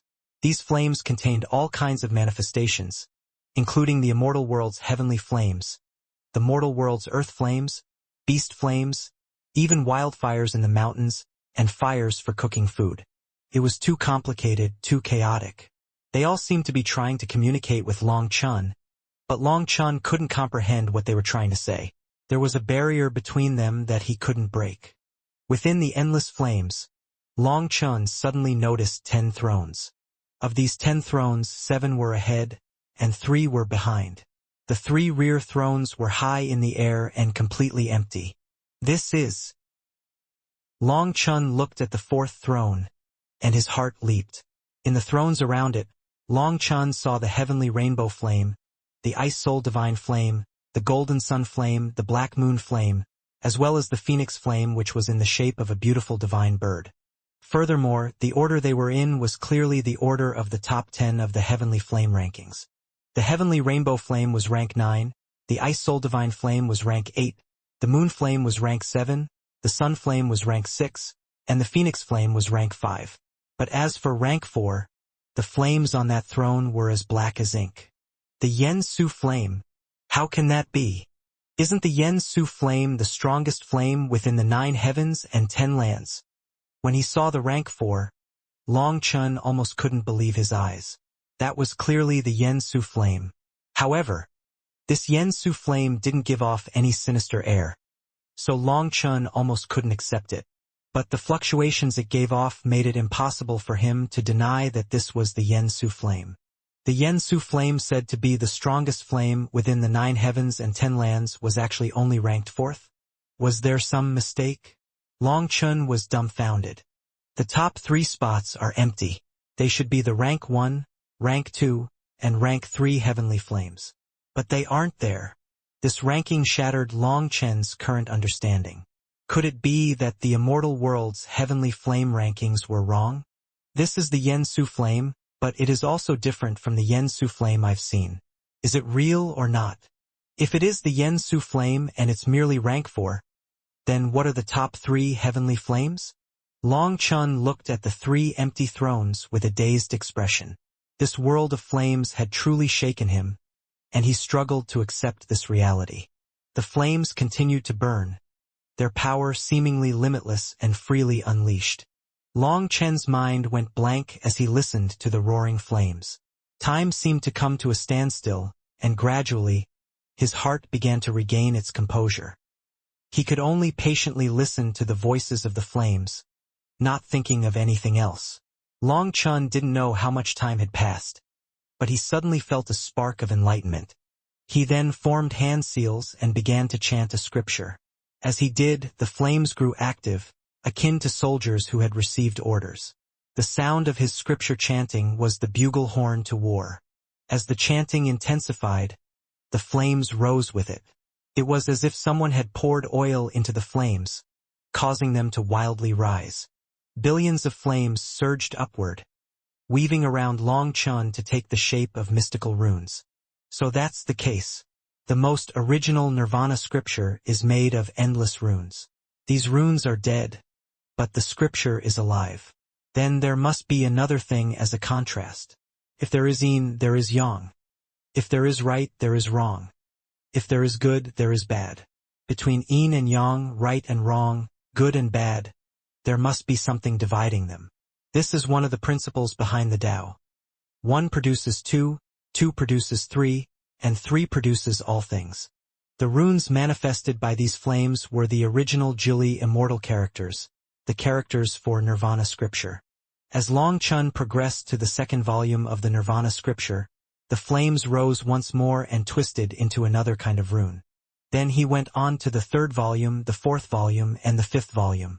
The flames continued to twist and merge into runes. As those runes swirled around him, Long Chun finally reached a certain threshold. Now, he not only comprehended what the runes were expressing, but he also knew their actual names. Each original Jili Immortal character could convey multiple meanings through variations in their form, length, and angle. Moreover, every character had several pronunciations, and when combined with another character, their pronunciation would undergo yet another transformation. Long Chen's Nirvana scripture had been taught to him by a mysterious woman. Initially, he could only recite it without understanding the meaning behind each character. But now, he was gradually gaining a comprehensive understanding of the entire scripture. Long Chun had learned up to the 5th volume of the Nirvana scripture. However, now that he had found the key to opening the entire Nirvana scripture, he could grasp the complete Nirvana scripture with just its first 2 characters. As Long Chun started to chant the 6th volume, the world of flames soared once again. The intense heat it produced made it seem like the world would explode. But all of a sudden, Long Chen's spiritual strength began to rapidly fade away, causing him to jump in fright. He hastily stopped chanting the Nirvana scripture. To his astonishment, he discovered that his spiritual strength had plummeted to less than 10%. If he had been the slightest bit slower, his spiritual strength would have run dry and he would have passed out. What's going on? Even now, I can't control the 6th volume of the Nirvana scripture? That doesn't seem right. Long Chun was shocked to find that his spiritual strength had been so rapidly exhausted. After all, his spiritual strength was incredibly powerful. He had never encountered someone in the same realm with a stronger spiritual strength. In fact, even innate heaven venerates might not have such vast reserves of spiritual strength. It could be said that his spiritual strength far surpassed the rest of his power. However, even then it was almost sucked dry. When Long Chun stopped chanting, the explosive world gradually calmed down. In the end, it returned to its original appearance. Long Chun sank into thought as she started studying the Nirvana scripture again. All of a sudden, he burst into laughter. I understand. Time, space, haha. So the space is wrong. This is the world of the immortal characters, not a true world. Unleashing the 6th volume of the Nirvana scripture here requires expanding this immortal character world. With my current power, expanding it is really difficult. Long Chun laughed. He figured it out as soon as he looked at it from a different angle. The next moment, flames once more rose. However, Long Chun wasn't chanting this time.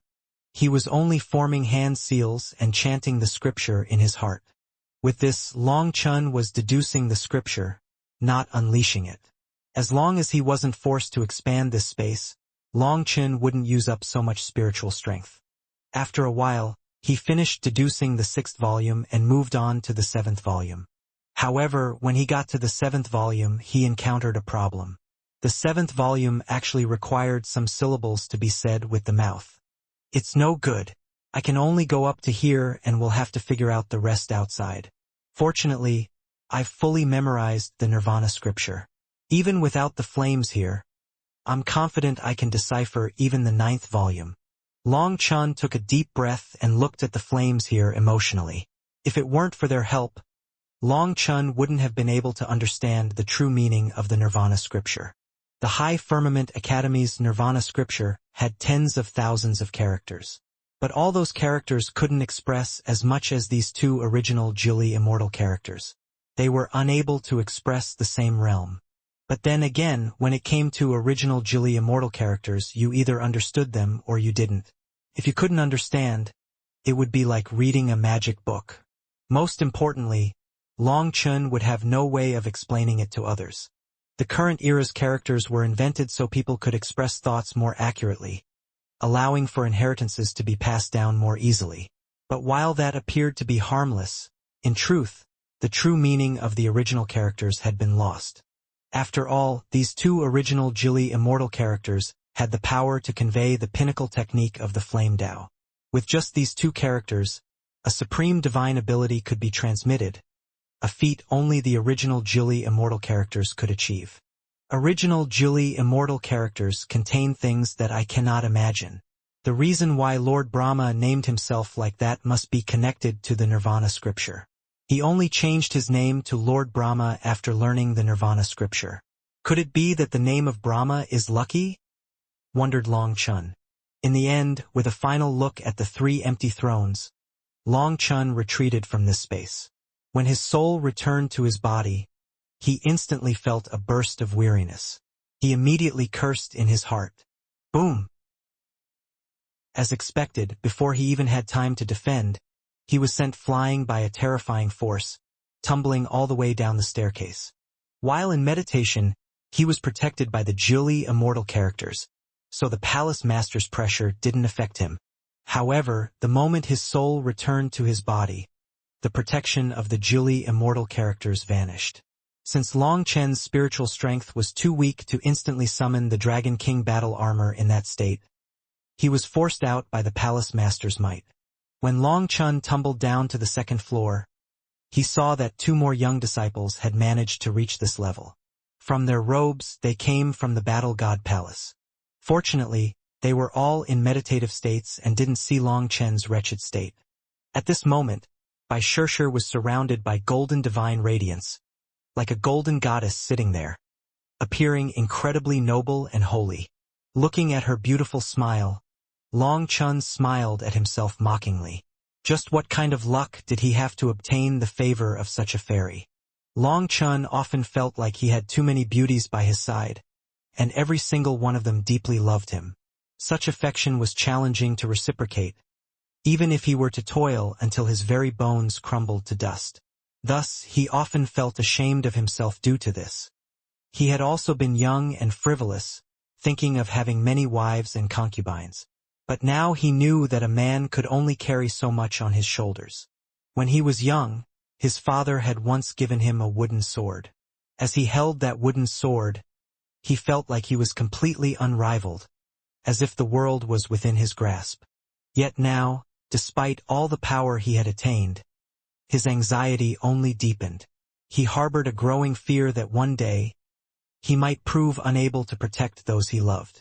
Long Chen was suddenly drawn out of his thoughts. He didn't see Huolinger and Lei Linger anywhere. However, he could sense their auras, and he quickly became speechless. The 2 of them had actually transformed until they were the size of worms and stuck themselves to the runes on the bone steels. Most likely, the 2 of them had found a method more suited to them. Perhaps sticking their bodies to these characters might assist them in understanding their meaning. After all, the 2 were spiritual entities, and the human race's methods might not be the best ones for them.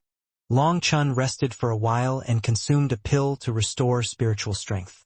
Afterward, he didn't head back to the 3rd floor. Instead, he went down to the 1st. On the 1st floor, he saw that more people had arrived, and on the way down, he saw several people striving to climb up. On the 1st floor, he spotted Zhong Ling and Zhong Xiu. They had actually reached this place and were gaining comprehension from one of the bone steels.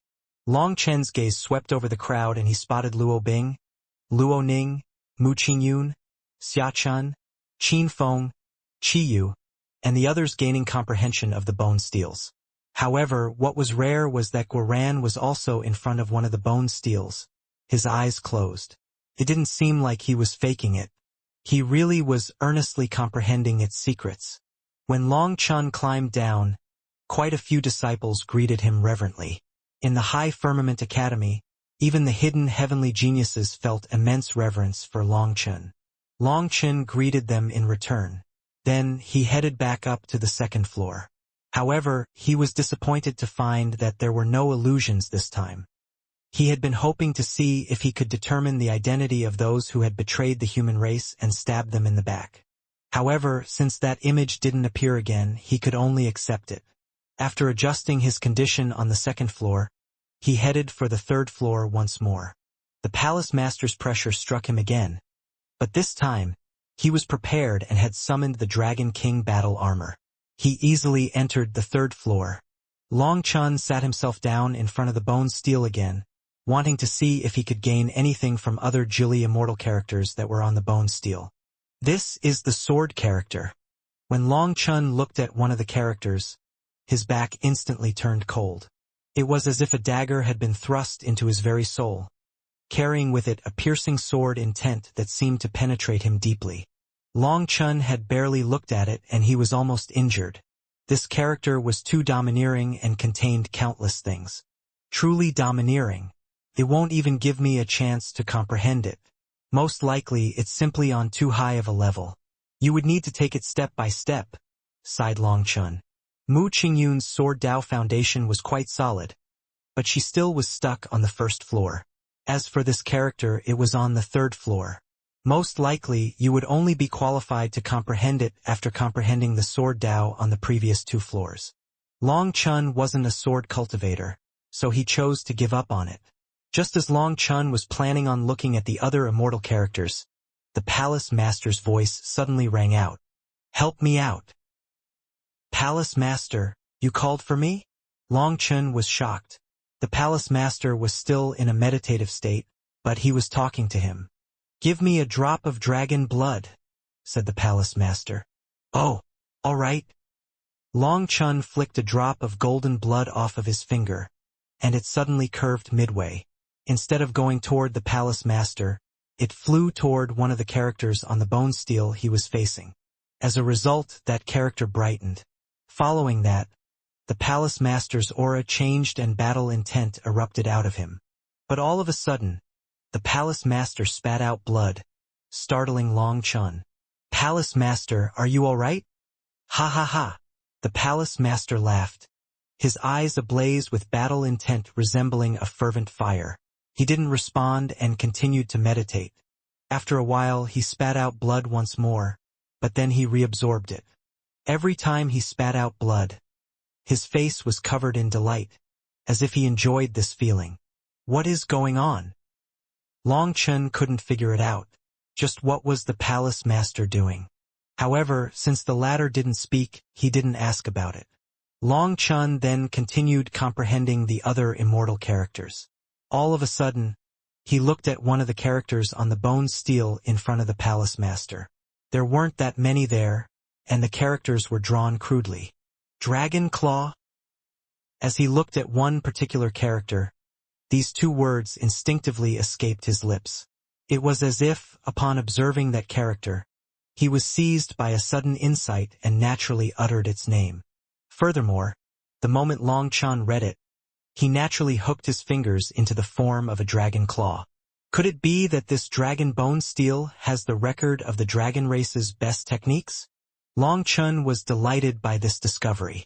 He directly abandoned the other immortal characters and focused on this one. When Long Chen's mind sank into a certain stroke of this character, a sudden sharp astral wind accompanied by an overwhelming sense of imminent danger surged around him. The next moment, the dragon scale armor on Long Chen's chest shattered, causing blood to spray forth. He was blown back, smashing into the wall, and stars spun in his vision from the powerful impact. Long Chun was shocked and then glanced down at his chest. He saw that his chest looked like it had been clawed. Without the dragon armor protecting him, he'd have been torn apart by this terrifying attack. What is going on? Long Chun was dumbfounded as he didn't know what had just happened. The moment he entered that world, an intense sensation of danger made him instinctively leave. It had to be known that Long Chen's physical body was incomparably powerful after being guided through the dragon soul body forging art by the dragon expert. Furthermore, he was in the Dragon King battle armor state. Even a World King divine item would not be able to harm in the slightest. However, such terrifying defenses were torn through like paper in front of that attack. It was quite the blow for Long Chun. Fortunately, Long Chun had an immense amount of life energy in the primal chaos space to draw on, and his wounds instantly healed. As for the blood that had sprayed out of him, he recalled it. Although he was injured, it didn't affect him. Gathering the blood was something he was inspired to do by the Palace Master. Seeing the Palace Master surrounded by a layer of divine radiance, it seemed that he was surrounded by a barrier of fresh blood. The blood that he spat out would automatically be gathered, resulting in him taking no loss. Long Chun tried to comprehend that immortal character once more and entered that strange space again. This time he was prepared, and the moment he entered, he summoned his Kunping wings. As a result, Long Chun once more shot back, his chest subjected to another vicious clawing. This time, the impact was so severe that Long Chun almost coughed up blood. In that strange space, when he tried to summon the Kunping wings, he was shocked to find that he couldn't. Furthermore, he barely saw a claw appear before he was struck. Perhaps it is forbidden to use other divine abilities in that space, concluded Long Chun. Again. Long Chun once more tried it. This time, he raised his focus to the absolute peak and saw the claw clearly. Boom! Long Chun let out a grunt. His own claw was almost blasted apart by this dragon claw. However, What he saw this time left him astonished. It was a golden dragon claw. Moreover, its aura resonated in the immortal king realm, much like his own. In other words, this was the claw of a dragon king. However, despite being in the same realm, despite it being the same dragon claw, Long Chen's dragon claw was like a chicken claw in front of it. Just then, the space beside him quivered. He let out a roar, and without hesitation, sent out a kick. Divine Dragon Pendulum Tail. Boom! Long Chen's timing was impeccable, and he delivered a powerful kick to the dragon claw that materialized beside him. In return, he experienced a searing pain in his foot, as it was almost blown apart by this claw. Buzz. Just then, Long Chen felt a terrifying sensation of death envelop him. He instantly retreated from this space, feeling something wet on his forehead. It was his blood. In an instant, Long Chen found himself covered in cold sweat. His scalp had been torn open. Any delay, and his head would have been destroyed. How can this be? No matter how strong a true dragon is, it's still just in the Dragon King realm. If the realm is the same, how is there such a difference? Long Chen looked at his bloody palm and foot. He couldn't believe it. Ever since he had cultivated the dragon soul body forging art, his physical body had reached a point where he could look down on the rest of the world. Even the demonic beast race that was so proud of their physical strength couldn't compare to him. However, today Long Chen was given a ruthless blow. In front of a true dragon, he was unable to endure a single blow. That is the true dragon from the Primal Chaos era. Born from Primal Chaos, it possesses a physical body that can be described as perfect. It cannot be compared to a true dragon of the current era, said the dragon expert suddenly. This explanation made Long Chen feel much better. After all, the era and the laws were different. It wasn't that Long Chen wasn't outstanding enough. Rather, he had missed that golden era. However, even if it is the true dragon of the Primal Chaos era, you possess my unique dragon soul body forging art. Your power is not inferior to it. The reason you are losing is because you are stupid and careless. I thought that you were smart before, but now I find that I was wrong, said the dragon expert irritably. What? Long Chen was startled. Just how had he been stupid and careless? The dragon expert remained silent, a hint of disappointment and anger emanating from its presence. It seemed to be telling him to figure it out himself. Since Long Chen couldn't figure it out, he could only take a deep breath and try again. Once more, he entered the world inside the immortal character. Long Chen persistently battled against the dragon claw, resulting in him being draped in painful, bloody wounds. His determination drove him to relentlessly press on in the fight. He had gone from barely enduring a few blows to now lasting dozens of exchanges. Could be said that he had brushed against death countless times. Throughout this ordeal, he was dancing on the blade of the death god. Idiot! What are you doing? One slip and you'll die. Why don't you understand it yet? Finally, the dragon expert couldn't endure it anymore and cursed at Long Chen. Long Chen had just gone through an intense fight and was in the midst of healing. Originally, he had been quite pleased with himself, thinking that he had made great improvements by being able to last this long. Did you fail to notice that its attack consisted solely of the dragon claw, not the entire dragon body? The dragon expert demanded. Yes. Long Chen could only thicken his face. And why is that? Asked the dragon expert. Long Chen was dumbfounded. How was he supposed to know? All he knew was that when he entered this space, that dragon claw would randomly attack him. He could only face it passively. Long Chen blindly guessed. Because it hit its body? Idiot! The dragon expert was speechless. You really are a fool. His body isn't there as a hint. All of its power is concentrated in the dragon claw. So this claw is unstoppable, tearing through heaven and earth, leaving no openings. If you want to attack its body, you must first defeat this claw. Your human race often says that you must be skilled in both offense and defense. But to our dragon race, that's dog's hit logic. If you are strong enough, your opponent can only defend. How would they have a chance to attack you? If you split your power, you end up with a weak offense and amateur defense. How could anyone accomplish anything big with such a power distribution? Hearing the dragon expert's words, Long Chun was instantly enlightened. This principle was similar to that of sword cultivators. One stroke of their sword contained their full heart and spirit, as they focused entirely on offense. If their opponent could block their killing blow, then it proved that their opponent was simply stronger and you had lost. Even if you launched a second blow, it would change nothing. If you were stronger than your opponent, then one stroke of your sword would decide life and death. Why bother with defense then? The dragon race's divine abilities walked a similarly domineering path. All people who walked this path had to be extremely confident in themselves. You fool, I even warned you, and you still fought like an idiot. Did you think stalling for time meant that you were improving? You already went off on the wrong path. The more you think about blocking its next attack in order to drag out the battle, the more it proves your lack of confidence. You don't even have the determination to defeat your opponent, which signifies that you don't have the confidence to win. Without that confidence, why bother cultivating? The dragon expert grew even angrier as it explained, only a bit off from cursing Long Chun. Senior, please give me your pointers. Long Chun obediently admitted his mistakes. Long Chun berated himself as well. When did this happen? It felt like his head had really become slow, not being able to see such an obvious thing. It seemed that he really had become a fool. The dragon expert finally stopped cursing when Long Chun admitted his mistakes. It also stopped speaking to him. Having regained his composure, Long Chun took a deep breath. After bringing his essence, chi, and spirit to their peak condition, he once more entered the space within the immortal character. Cloud Dragon Immolation Claw.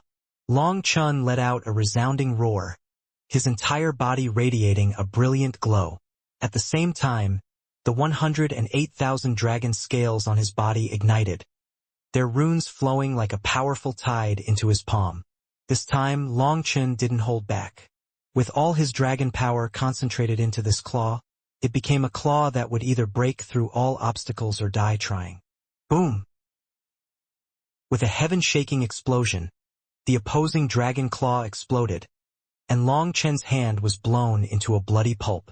Long Chun then retreated from that space. Looking at his hand, he was pleasantly surprised. He had managed to shatter that terrifying dragon claw. The dragon expert said, "There's nothing to be excited about. The circulation of your energy was incorrect, so your power was not concentrated enough. After all, you cannot concentrate this power by just compressing it into the dragon claw. Your dragon claw must be the one summoning all your power. The order is wrong. First comes the dragon claw, then comes the support of the dragon power. Only then can you reach the realm of attacking as you will, your power flowing with your heart. In a clash between experts, 1,000 things can occur in an instant. Others won't give you time to accumulate power. Thus, you must be able to unleash the dragon claw the moment you need to, making your full body's power flow with your will. As soon as you will it, your power is there. Remember, aim and shoot, not shoot and aim. If you cannot reach this point, you will not set foot in the realm of experts. Right now, you are distracted by too many things, so your head is not focused enough. You should remember, no matter what era it is, power is always number one. Your focus must be on cultivation. Thus, don't waste time on ephemeral things that are not real. Even if you manage to see through them, if you don't have enough power, it is still meaningless. Ephemeral things that were not real? Upon hearing this, Long Chun's heart shook. He seemed to understand what the dragon expert was referring to. However, these words also gave him a sense of alarm. Without realizing it, his perception had actually fallen. He had to be vigilant and focus more on cultivation. Long Chun then extended a claw. However, he was still used to pouring his energy into his arm. In other words, he was still mobilizing his power before unleashing the claw. According to the dragon expert, that was a mistake.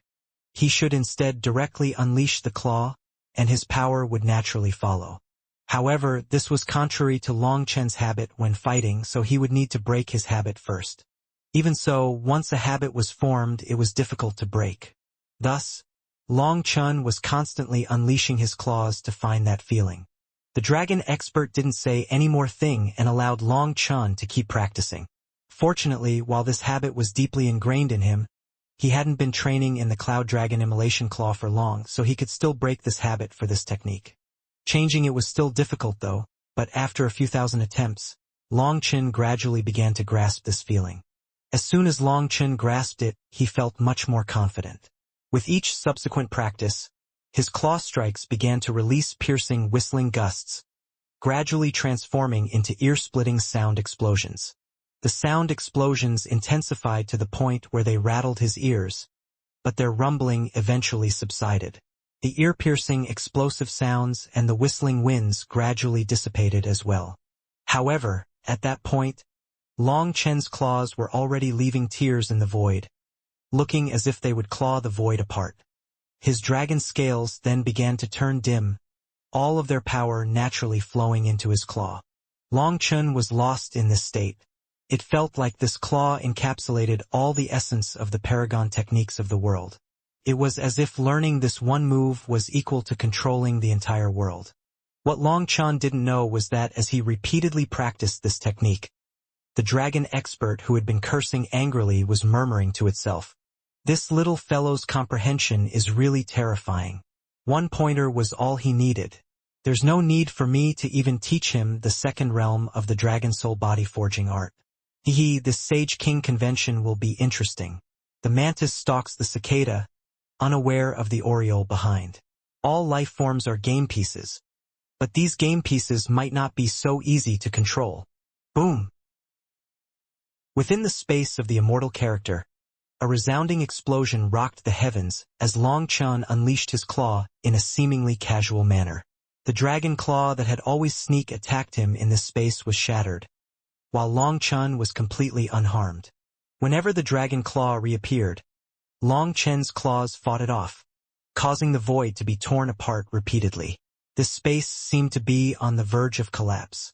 Long Chun roared, his dragon blood boiling inside of him at full power. This feeling gave Long Chun an unprecedented carefree feeling. Before this, Long Chun had only been capable of unleashing his dragon power in the simplest, crudest methods. He had been like someone with endless wealth who didn't know how to spend his money. But then, with the dragon expert's guidance, Long Chun finally learned how to spend his money. Every attack now was brimmed with full power. It had been a long time since Long Chun had engaged in such a carefree battle. Cloud Dragon Immolation Claw. With a roar, his fingers transformed into hooks, and golden light blazed on his fingertips like 5 brilliant stars. Boom! The next moment, the world around him vanished, and Long Chun once more appeared in the palace. The immortal character's world had been forcibly torn apart by him. Ha ha ha! This is what the Cloud Dragon Immolation Claw is supposed to be. Not bad, not bad. The dragon expert's voice rang out in Long Chun's mind. This time it was full of delight and pride.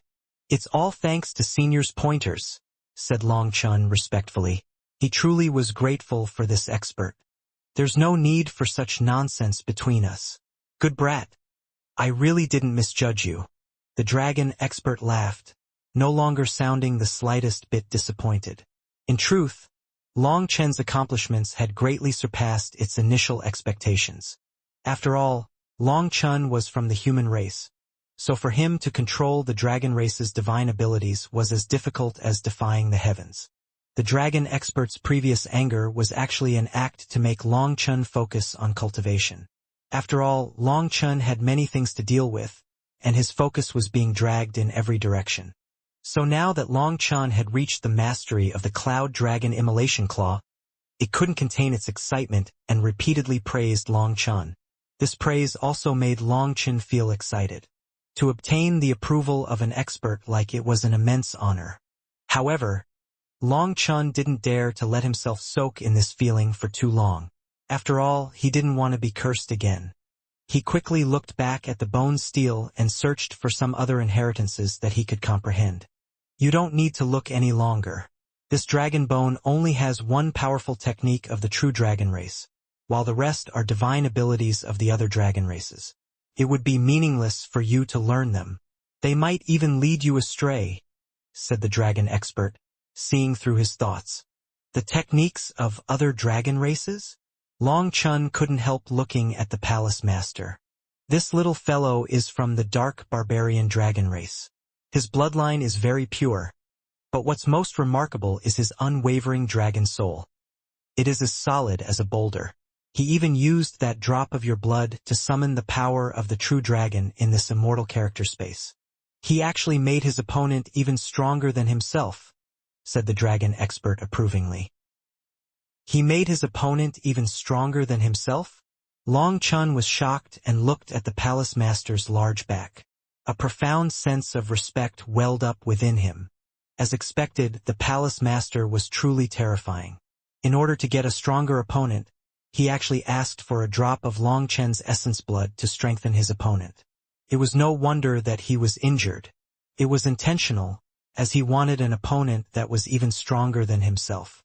There's no need for you to look at the other immortal characters. This is all the destiny you have in this place. The rest of the techniques are useless to you. Furthermore, you have reached the second level of the Dragon Soul Body Forging art. Upon mastering this technique, you have raised the mastery of all similar level techniques. In other words, you could learn any other technique now, but it wouldn't help you, said the dragon expert. Senior, since that is the case, can you transmit more divine abilities to me? Long Chun couldn't help asking. The dragon expert was incredibly mysterious. Even now, Long Chun had no idea just what kind of existence it was. If he could gain its divine abilities, perhaps he really would be unrivaled. It cannot be done, said the dragon expert helplessly. My dragon race's divine abilities have no records for you to consult. They are mostly continued through the bloodline and soul. The fact that you could learn my dragon soul body forging art is mostly thanks to luck. When it comes to my other divine abilities, you could only gain them by studying my reverse scales. I have no way of directly transmitting them to you. The dragon race's divine abilities were always transmitted through the bloodline and soul. Although it was possible for the bloodline and soul to decline over time, causing some divine abilities to be lost from the world, the runes continued to remain in the bloodline and soul. They entered a slumber to protect themselves. Eventually, they might awaken many generations later. This kind of awakening was then called an ancestral regression. Thus, cultivating the dragon race's divine abilities required that hidden power to be lying dormant in one's body first. Just like farming, there could be no harvest without first fertilizing, weeding, and watering. But all of that effort would be meaningless if you simply didn't have the land to harvest in the first place. Without the bloodline inheritance, there was no land to farm. Although Long Chun had managed to absorb true dragon essence blood, he was neither part of the dragon race, nor was he a hybrid descendant of the human race and the dragon race. Thus, for him to cultivate the dragon race's divine abilities was truly as difficult as ascending the heavens. His success in cultivating the dragon soul body forging art could already be considered a miracle. Back then, the dragon expert had been struck by enlightenment and had wanted to pass down its self-created technique. But at the time, the dragon expert had been fully prepared for the possibility of failure. In truth, Long Chen's success was almost unbelievable. However, given that the dragon soul body forging art was a self-created technique, perhaps this was why Long Chun had managed to train in it. The dragon expert could not say anything for sure. However, other than the dragon soul body forging art, the rest of its divine abilities were transmitted through the bloodline and soul. So only when one of its descendants reached the necessary realm would they have a chance to awaken these abilities.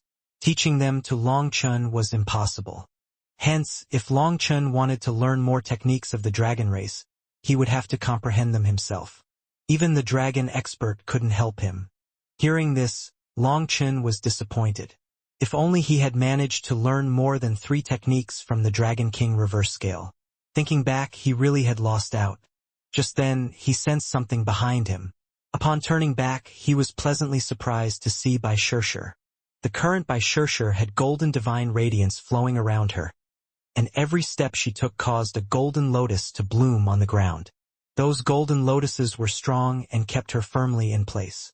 When she had come up, She had almost been blasted away by the palace master's pressure. Sure, you came. Long Chun was delighted by her arrival.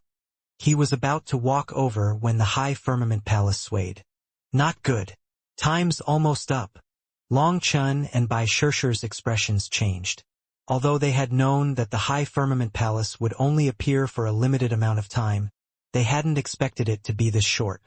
Bai Shishi had just comprehended 2 steel characters on the 2nd floor and came to the 3rd floor, but it was already ending.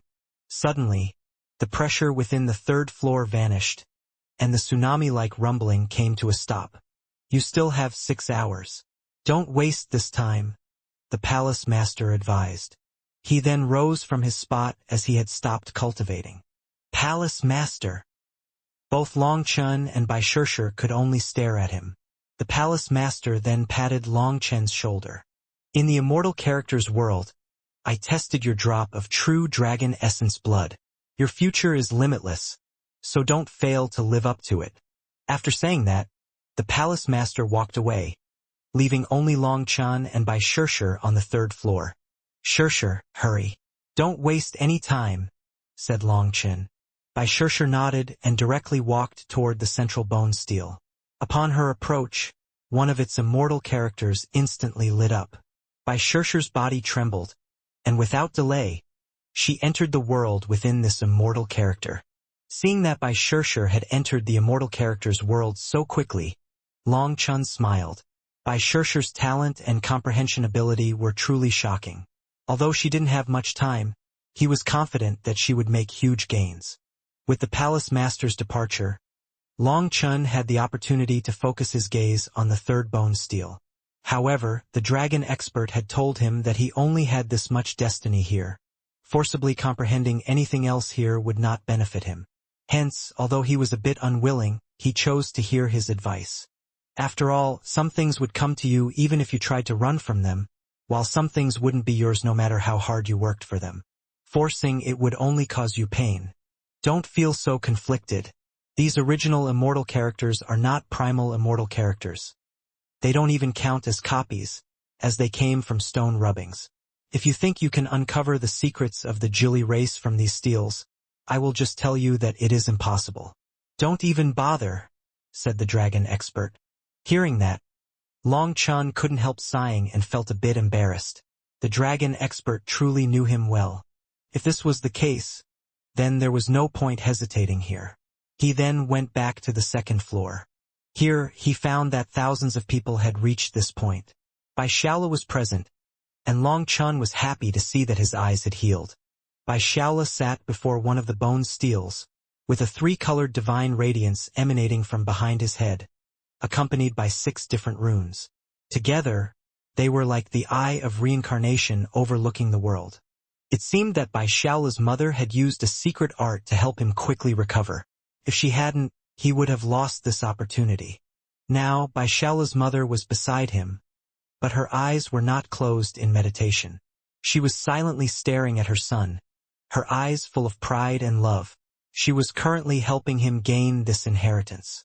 It seemed that he had gotten quite the opportunity this time. Xiachen, Guoran, Qinfeng, Qiyu, Mu Qingyun, Luobing and Luoning were all present on the 2nd floor.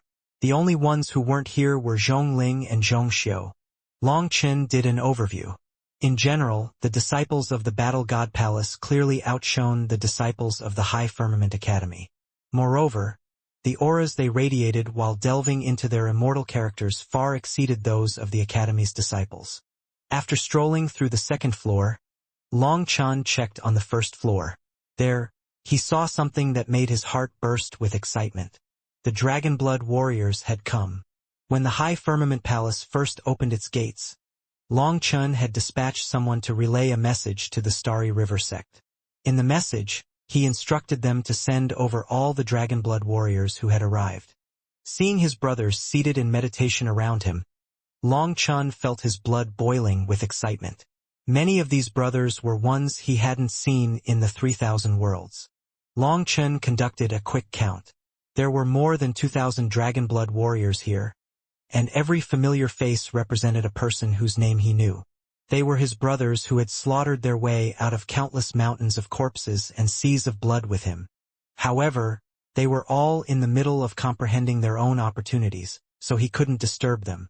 After that, Long Chun directly left the high firmament palace and saw a veritable sea of people outside the palace. These people were still trying to get through the barrier. Despite knowing that the high firmament palace was about to disappear, they refused to give up. This was the cruelty of cultivation. Power was everything. Sometimes, opportunities would be right in front of you, but if you didn't have the power, you would only be able to watch as it slipped away from you. Moreover, there was nothing you could do. More often than not, you had to work as if your life was on the line to gain power just so that when such an opportunity arrived, you could firmly grasp it with all your power. That was the only way to change your destiny. The high firmament palace would vanish in 6 hours. However, Long Chun had left in advance due to the dragon expert's advice. Based on what it said, the cloud dragon immolation claw he had unleashed in the immortal character space was actually a kind of power between illusion and reality. Hence, there would definitely be a difference if he were to try to unleash it in the real world, as the outside world's laws were different. That was why, while everyone was busy meditating, Long Chun seized the opportunity to perfectly consolidate this technique. After all, it would be troublesome if he went to such lengths to master this technique but couldn't unleash it when the time came. Long Chun set out on his own. But just as he was looking for a place to train, countless monsters were walking out of their own territories as well. All these ancient factions had their own foundations, much like the High Firmament Palace, and they also had Tao depositories within immortal characters to safeguard their precious inheritances. This was why all the major factions would come so crazily when the Sage King Convention occurred. From the Primal Chaos era until now, countless powers had risen and fallen, resulting in the loss of many legacies. The Sage King Convention might be their only chance to awaken one of those lost inheritances. After all, the Sage King Convention's holy power was protected by the power of the heavenly Taos. These inheritances would be preserved as long as their heirs still existed. Unless all heirs to this inheritance were lost, it would remain here in their holy land. In other words, as long as the Sage King Prefecture continued to exist, even fallen powers would have a chance of emerging once again. As the countdown ticked down, more and more monsters appeared out of these holy lands. They raised their heads and roared, declaring war against all challengers. As they came out, terrifying auras rose one after another, as if they were displaying their divine might, as well as proving their determination to become the Sage King. After 6 hours had elapsed, the enormous Sage King Prefecture trembled. At the core of the Sage King Prefecture, a giant sea split apart, revealing a slowly ascending grand martial stage. Following the rise of the martial stage, vast primal chaos chi radiated all over, immersing this world in divine radiance. Every life form in the Sage King Prefecture was excited. The Sage King Convention is finally starting. Amidst a deafening rumble, the immense martial stage ascended from the earth. Its ascent exerted tremendous force, compressing and distorting the entire prefecture, ultimately forming a ring encircling the martial stage. The martial stage was enormous, nearly matching the size of the original Sage King Prefecture. Meanwhile, the outer region of the prefecture had become a circular viewing platform. When the primal chaos chi gushed forth, immortal mist covered the entire prefecture.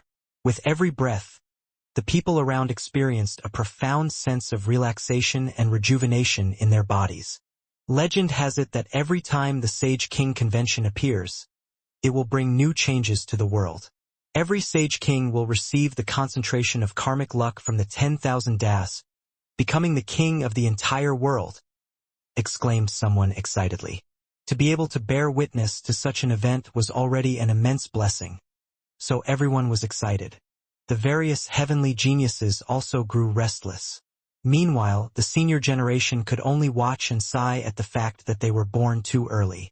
They were not qualified to attend this Sage King Convention. Countless young disciples, on the other hand, were staring at the martial stage, their blood boiling. This martial stage belonged to them. The disciples of the High Firmament Academy quickly gathered on the edge of the martial stage. On the plaza, the palace master stood composed, looking at the martial stage calmly. Behind the palace master, Bai Zhantong and the other vice palace master assembled, and further behind them stood Bai Shishir's mother, Bai Shaola's mother, and a group of experts wearing the battle god palace's robes. Hundreds of thousands of disciples had gathered in the plaza. But when Bai Shishir, Bai Shaola, and the others looked around, they didn't spot Long Chun. "What is your boss doing? Why isn't he here?" demanded Bai Shishir. "We don't know either." Guoran and Xiachun were also panicking. Although they knew that the activation of the martial stage would take some time, not seeing their boss at this time worried them. The Dragonblood warriors were also anxious. Many of them had not seen Long Chun since the martial heaven continent, so they wanted to see him more than anyone. "And where is Qing Xian?"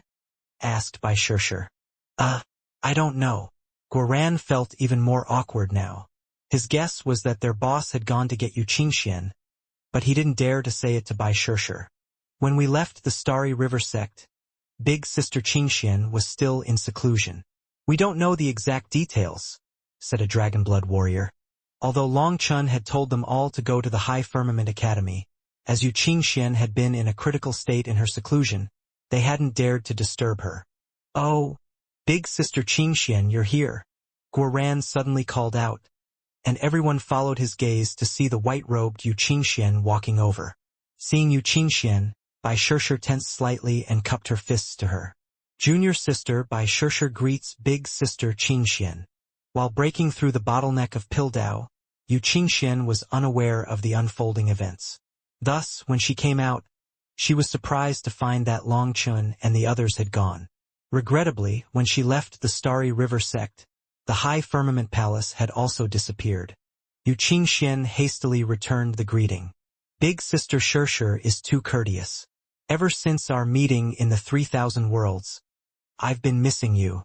Now that we meet again, I can see that Big Sister is shining more brightly than ever. No wonder that Long Chun is always thinking of you." Bai Shishir blushed slightly. As for the shine, Yu Qing Xian seemed to be referring to how Long Chun was accompanying her. However, this response did make Bai Shishir happy. When it came to these feelings, Bai Shishir was extremely pure and inexperienced, so she believed anything that Yu Qing Xian said. Up ahead, Bai Zhantong and his wives couldn't help but stealthily glance back. Seeing Bai Shishir's blush, Bai Zhantong instantly muttered, "She's normally so strong, but at this critical time, she gets scared. She's at a disadvantage right at the start. Since when did my beloved daughter call herself a junior?" Bai Zhantong could see that Bai Shishir wasn't a match for her opponent. She was completely red after a single exchange, causing Bai Zhantong to feel particularly depressed. "And what's wrong with that?" The face of Bai Shishir's mother instantly turned cold, and she viciously pinched Bai Zhantong's waist. As a result, Bai Zhantong's body directly straightened, the pain making him clench his teeth. These words of his had not just offended Bai Shishir's mother but also his other wife. That was because, between the two of them, there was no senior or junior. It was only because Bai Shishir's mother was 2 years older than Bai Shaola's mother that the latter called her big sister. It had nothing to do with who was the first wife and who was second. However, Bai Zhantong must have a death wish. Seeing his own daughter call herself a junior irritated him. If he had just muttered it to himself, it would have been no problem, but saying it out loud in front of his wives was just asking for it. Bai Zhantong also realized that he had misspoken. Looking at their enraged gazes, he hastily admitted defeat, gesturing to them to calm down as everyone was looking. This disturbance had drawn the gazes of those around them. Even the palace master couldn't help but turn back to look at him. However, the palace master didn't say anything and just turned away. "It's fine, keep going. We didn't see anything." The other vice palace master smiled slightly and also turned away. The others then turned away with odd expressions as well, acting like they hadn't seen anything. Bai Zhantong felt betrayed. These fellows were normally his life and death brothers. But at this moment, no one helped speak up for him. "Let me make this clear. Shishir is my beloved daughter, and she has the right to pursue her own happiness. Don't cause trouble, or I won't forgive you," warned Bai Shishir's mother. Bai Zhantong immediately nodded like a chicken pecking for corn, and only then did his wives let him off. Further behind them, Bai Shirshir was now holding hands and chatting with Yu Qingxian, smiling. Seeing that smile, her mother sighed with relief. Considering how prideful and aloof Bai Shirshir normally was, she actually didn't have a single good friend by her side. Only Bai Shirshir's mother understood the loneliness her daughter concealed beneath her tough exterior. Hence, while she was uncertain about what the future held, at this moment, she was content to see her daughter smiling so genuinely. "Big Sister Shirshir, where is Long Chan?" asked Yu Qingxian eventually. In truth, Yu Qingxian had wanted to ask this question ever since her arrival, but she had refrained from asking too abruptly, not wanting to offend Bai Shirshir. Thus, she had patiently waited until this moment to ask. Bai Shirshir, taken aback, responded, "Shouldn't Long Chan have been with you?" Just then, the martial stage quivered, and giant staircases appeared on its edges, one being quite close to the High Firmament Academy's side. As soon as those staircases appeared, countless disciples flocked toward them.